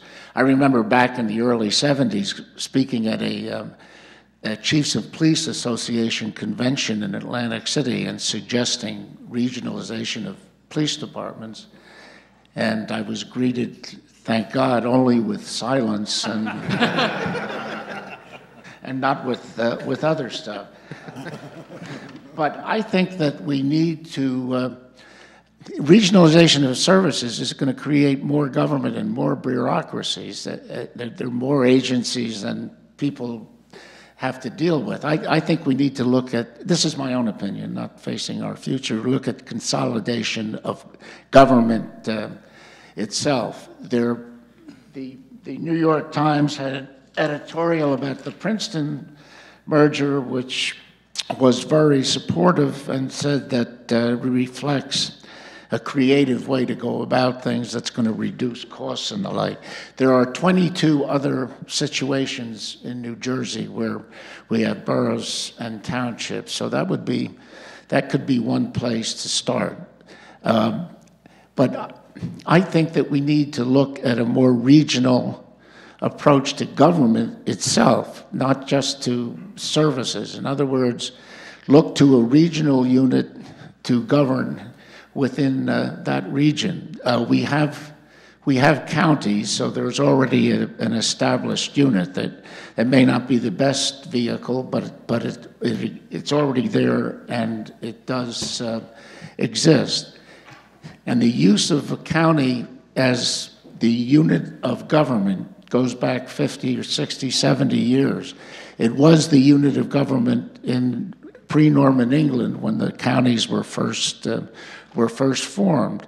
And I think that that type of approach to things would give a much better alternative for consolidation and the like. So there are many, many examples of county government, super counties, regular counties in the nation, and also some spurts of it here in New Jersey. And I think it's important that we look at that type of approach. I'd just like to pick up on the idea of counties and talk specifically about the education piece, because I think that, I said it makes sense not to have any K-12 districts. I think it may also make sense for us to think about county-wide districts. We would not be unique or any kind of on the cutting edge in terms of doing that. We are the most segregated state educationally in the country, according to lots of data. You don't necessarily get beyond that by merging K-12 districts. If you created county districts, you might have intra-district disparities that you'd have to deal with, but I think that's a different sort of issue. I think resegregation or desegregating the urban areas, as Eric said, is critical. And I'd like to throw on top of that a statewide property tax for education. Education is a state responsibility. And you do that, and then basically all education becomes state aid. You can do the income tax, you can do the property tax, and you can equalize that. And you might actually save some costs that way, not just administratively, but the fact that you're equalizing property taxes as well as some other things. So that's kind of my, let's really try to get outside where we are comment. Andrew Ludowski, I'm with the NJDOT. It's interesting because 3 of my questions were sort of answered just now, so I have to come up with a 4th one. The question really is that what you haven't approached in this thing is when we talk about things like the problems of the state, the home rule issue, the government structures, the tax structures, how do you go about politically to make those changes? How do you educate people outside of the, you're preaching to the converted in this room. How do you go out, get the media, get the public to accept that these are the changes that are going to happen if we're going to move forward? I just want to jump in here because I think people misunderstand where. Does everybody remember that we voted a few years on the dedication of a sales tax for property tax relief? Mm-hmm. Remember that? It was on the ballot. I was a former state treasurer. We're all former somethings, which is good these days. Now speaking freely. But the two things when you become state treasurer is you get a piece of paper and it has the word no on it, because that's what you say all day, no. And the second one is you shall not ever vote for a dedicated tax. I voted against every tax dedication for 30 years, and I lost every one except this one.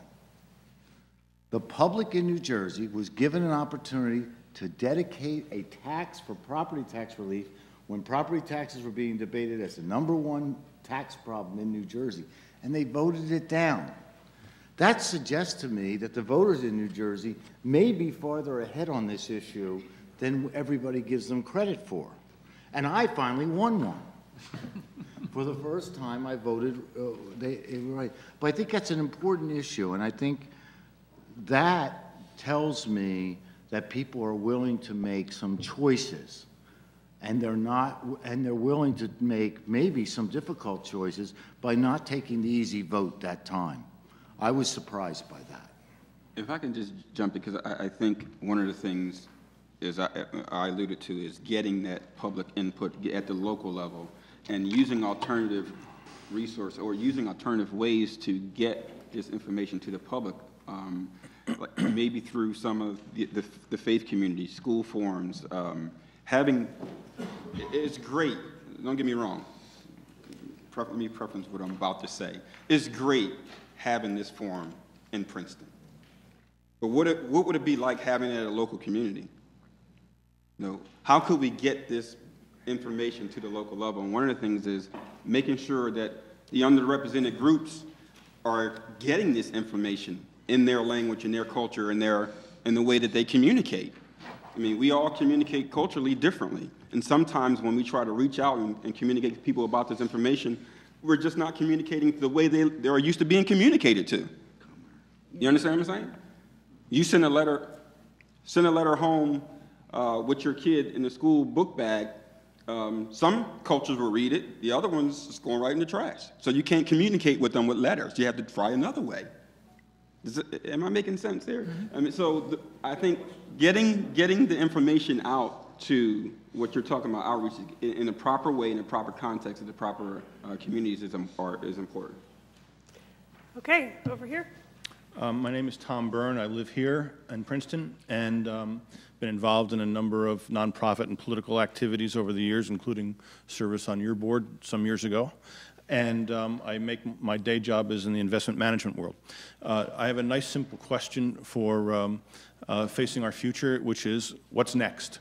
I'll try to put a little more meat on that. I think you've done a terrific job in kind of outlining where we are today and what the problems are. I think it would be incredibly valuable for you to frame where this is all going. And the reason I say that is I think that some of what we've put out there is really trimming around the edges, if you will.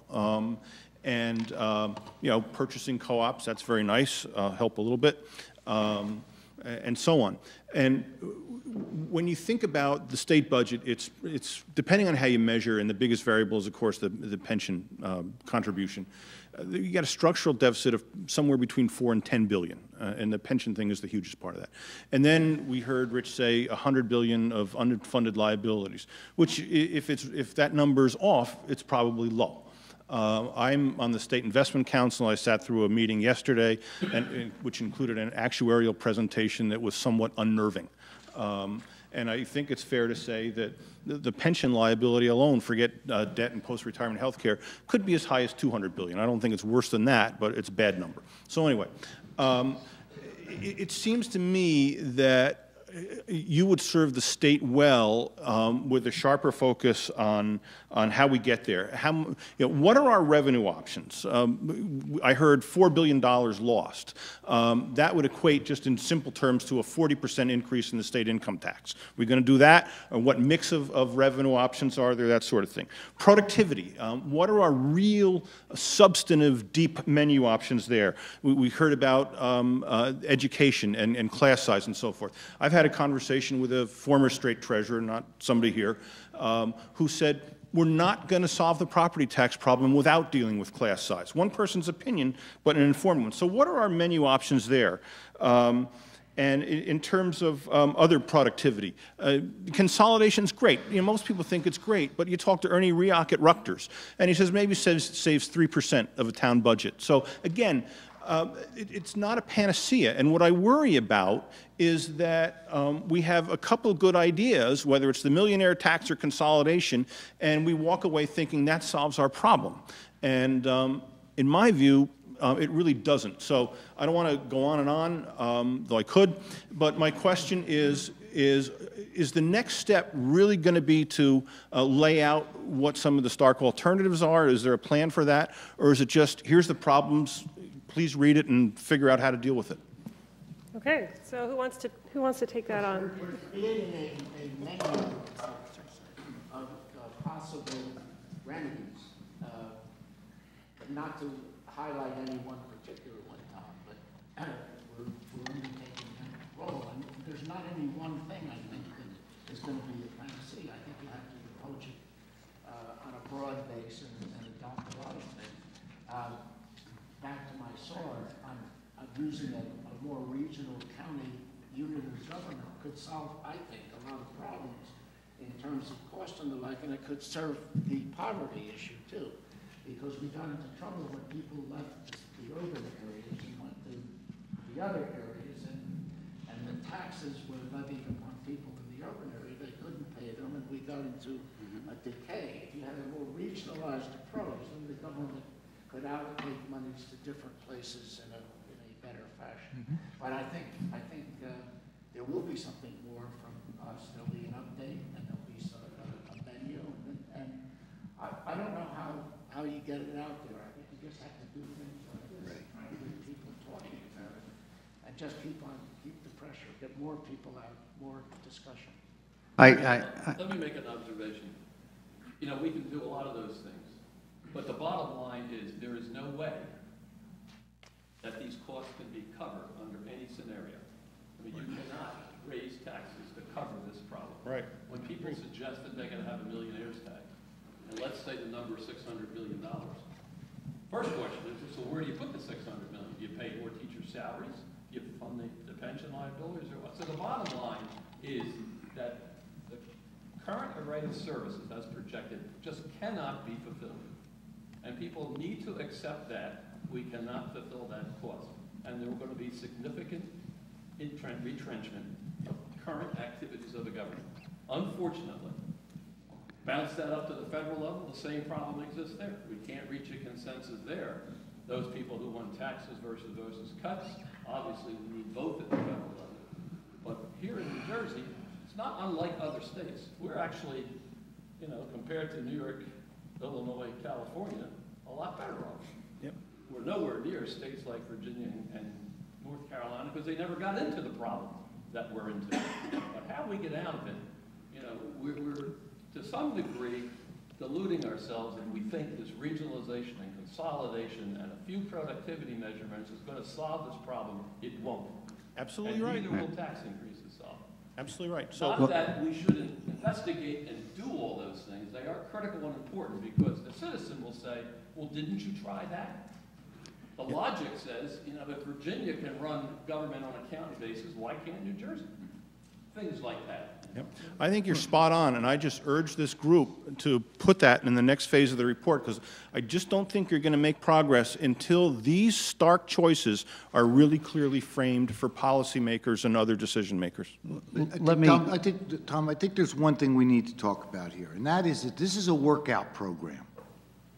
We've all heard that, corporate workout programs where it takes a number of years and you work it out. And Rich is right. You're not going to solve it all by consolidations and whatever. But you will be surprised. We're working on some options to present. And some of them are going to not be the usual bromides that everybody hears, because waste, fraud, and abuse aren't in the story. What it is that there is some exciting work being done both in New Jersey and around the country that saves significant amount of money. Does it solve Rich's problem? No. We're going to have to do a whole set of things. There are also some things we can do in the terms of equity and whatever. The third thing, generally modernization, we're running a 21st century state with a 19th century technology and governmental view. We've got to modernize that. And that's going to mean some investment in computers, which I'm happy to see that the current treasurer, our leader, the current treasurer, has got a plan out there to do it. It is important that we start to address those kind of questions. Nothing's going to solve what Rich and Ray have outlined like that. And anybody who promises you that,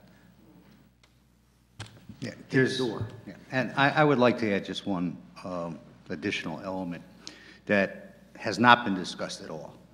And it's a microcosm in New Jersey of the larger national issue. We are a state that historically, by geography, accident, and any number of other things, have been fortunate not to have to worry about the term economic development or what it is we're going to do here. We had massive pharma.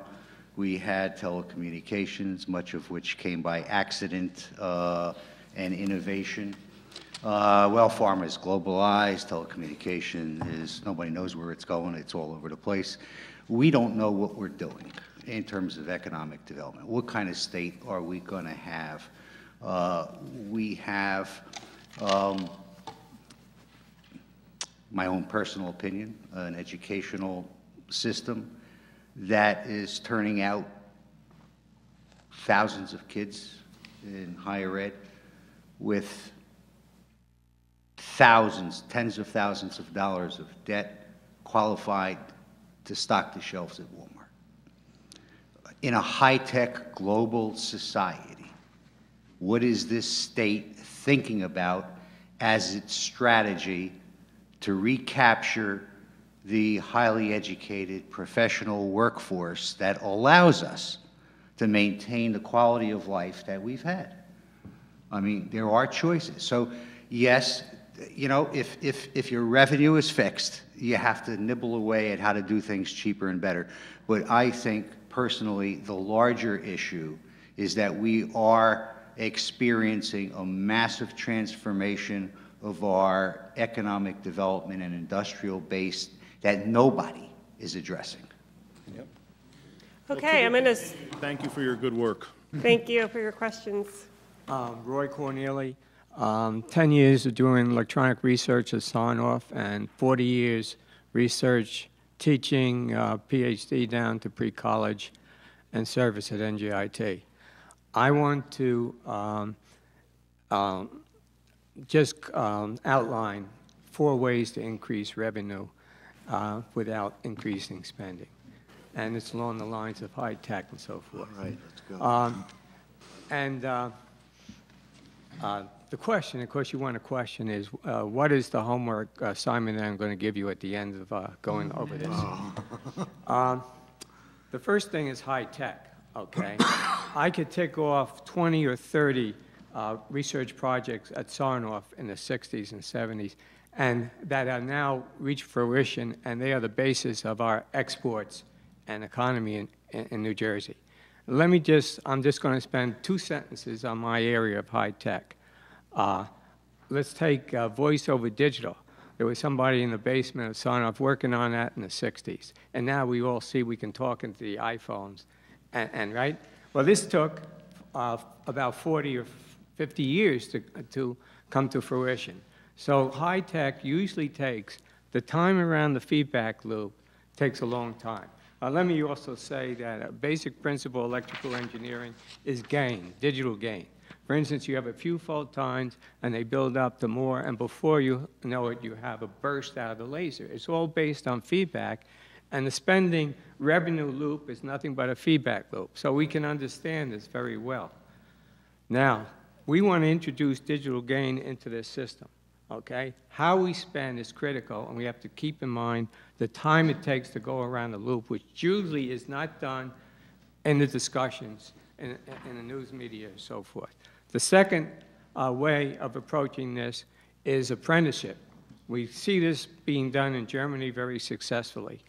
I'll take an example of my electrician. He had 2 workers working for him, and he laid them off. He's working 90 hours a week, at least, and I can't get him to get anything done for a couple of months. And you can tick through the plumbers and so forth. So what we want to do is, like in Germany, is to have each one of these tradespeople, for the service of the community, adopt a couple of people who aren't going to, who shouldn't be going to college, a lot of them are, but learning a trade. Why is Germany's product so successful? They have an excellent trades people. We can have this in New Jersey. Now this ties in with what Reverend Dobson is talking about. Bring people who are just sitting there and begging to get a job, tie them up with a tradesperson, and of course you have to inject some spending into the system like they do in Germany. You got to pay the tradesperson to be a teacher. Okay, so you can understand there's problems here with labor unions and so forth. That's your homework, but how do you get it done? Germany's doing it. Okay, the third area is do not fire people if at all possible. That includes at the government level and at the in industry. How do you avoid this? Well, in Germany, they reduce the number of hours, and then the government makes up for it. And so certainly you have to reduce the salary of a group of people that you would normally lay off. The government makes up for that. You may not, the person who gets this money may not want to reduce their hours because they want to work and they want to help the company excel, so the company's going to grow and they're going to grow with it. But this seems like really an important thing to do, and it's not done in this country, and I know I can't understand it. I probably can talk a little bit more about that, but I'll let it go and keep the lecture short. The fourth area is preventive health care. There's a lot of things we can do. We do a terrible job. We're stuck in the Western way of looking at medicine. I see it all the time in the Princeton Health and Fitness Center. It's just we can do a lot better. And looking at the body in a holistic point of view and getting people to exercise the right way and so forth. And thinking out of the box when it comes to health care. Thank you for listening.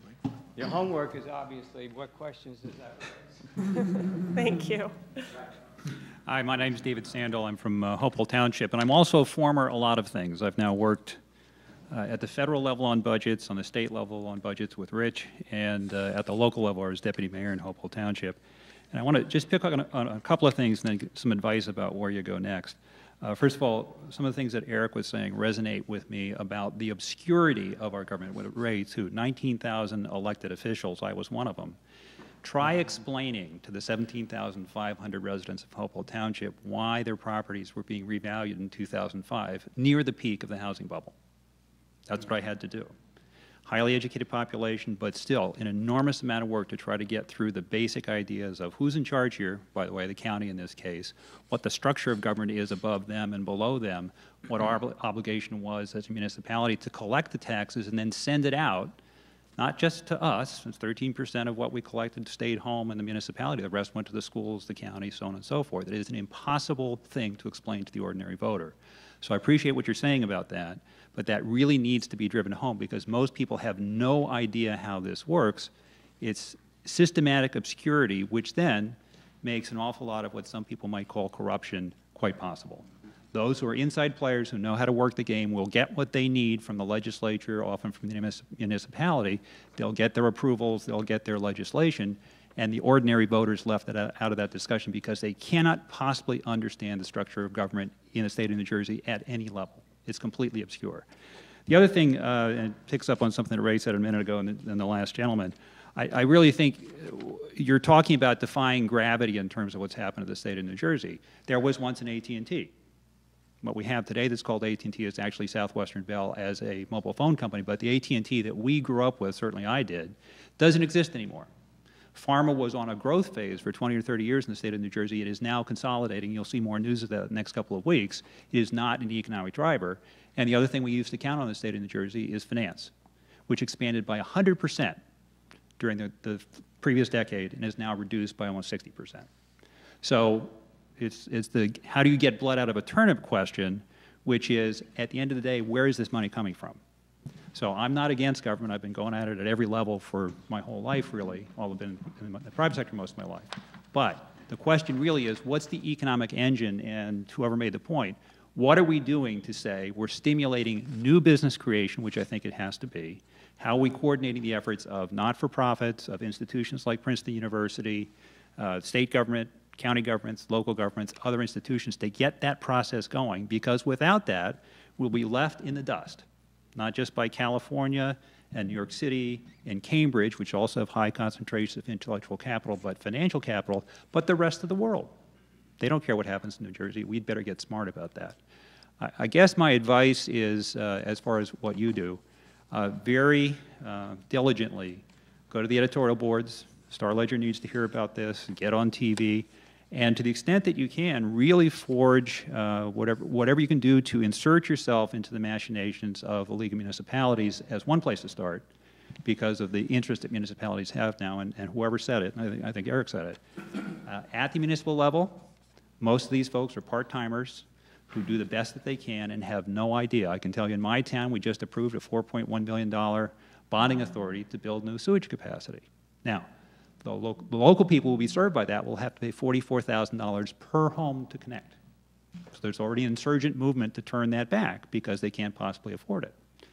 That's the sort of thing that just can't, that sort of decision can't be made in the absence of understanding what you've presented to us. And I can tell you for a dead letter certainty that most people in the state, at the local level, at the, well, any level, understand anything of what you've just said. It's seldom presented this clearly, and anybody even tries to study it becomes completely frustrated by the lack of transparency.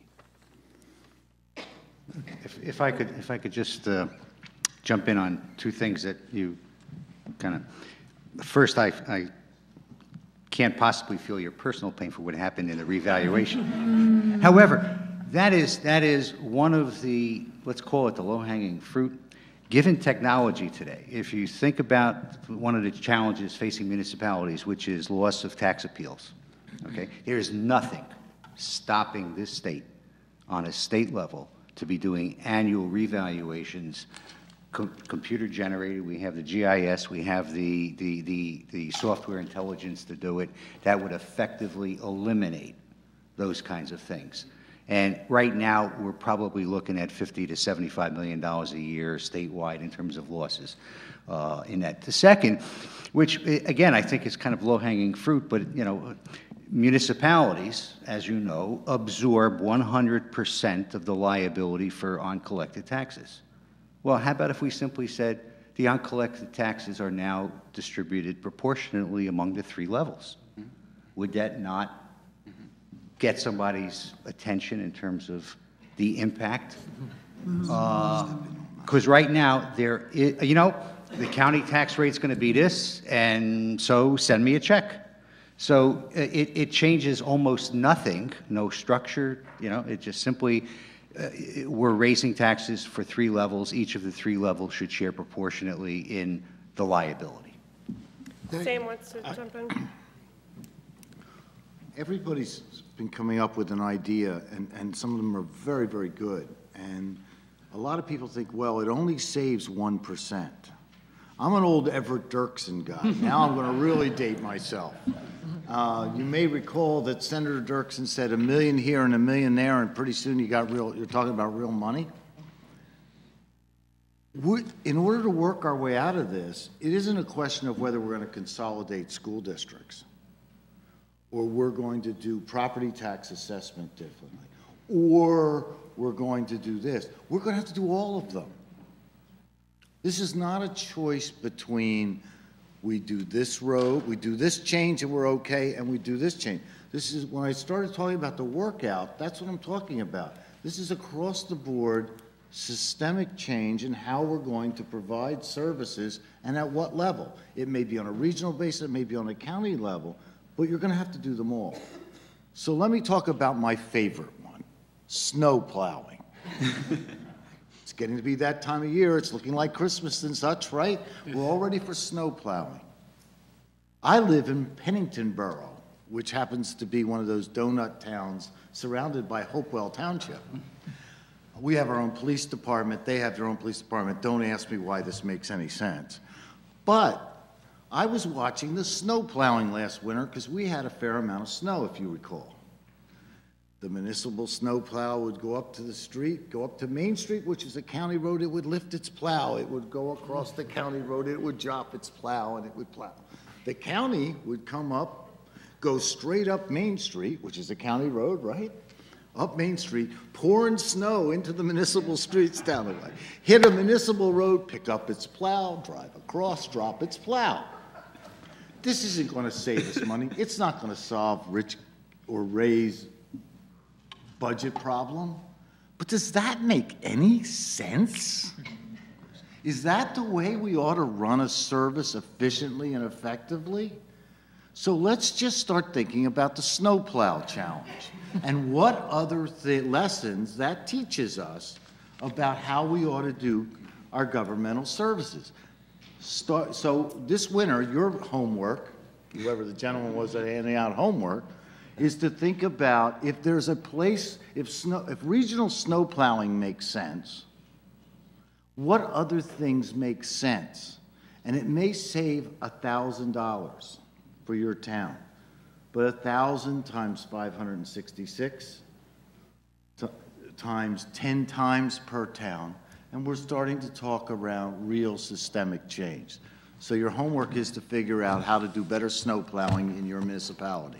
We could paint county and municipal snow plows different colors. There you go. But in the same vein, you could apply that to land use, because towns plan and zone for property along a state highway up to the edge of their municipality, and it allows for whatever commercial, office, residential, combination of uses, and then as soon as you cross the line, that town has a different view of how it's going to treat its land use.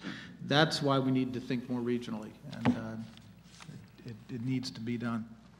We're running out of time, but we're going to take these last two questions because you've been waiting a while. Mike, I think we're going to have to cut you off, but please come up afterwards. Sorry. Thank you. My name is Kamal Saleh. I'm with Union County, and I have two quick questions. And first, I'd like to thank Lucy for putting this together and Plan Smart, and obviously Princeton for hosting it. It's always a great time to come down here. Anyway, two questions. One, in terms of regional planning. As Debbie was mentioning earlier, and a lot of other folks, which is encouraging that everybody's wanting to merge and do cost sharing, what have you. The issue, at least on the county planning perspective, which is great, the issue is, just like municipalities, we're being squeezed.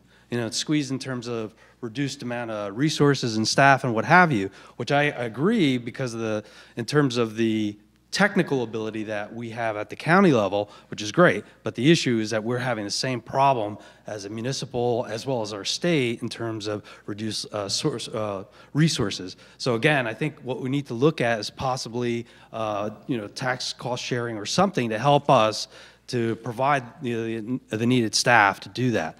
The second question I had, or comment, is really about the transportation aspect and the gas tax that we all love so much. Unlike most other states, New Jersey, obviously, as you know, has some of the lowest in terms of gas tax in the nation. Obviously, as we all know, because of increased fuel economy and what have you, that's a diminishing revenue source. So the question I have in that aspect is, what other resources or do we have, or in terms of for transportation in the state?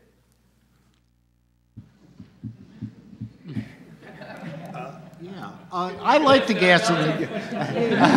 Don't leave yet. Does anybody know what a severance tax is? A severance tax is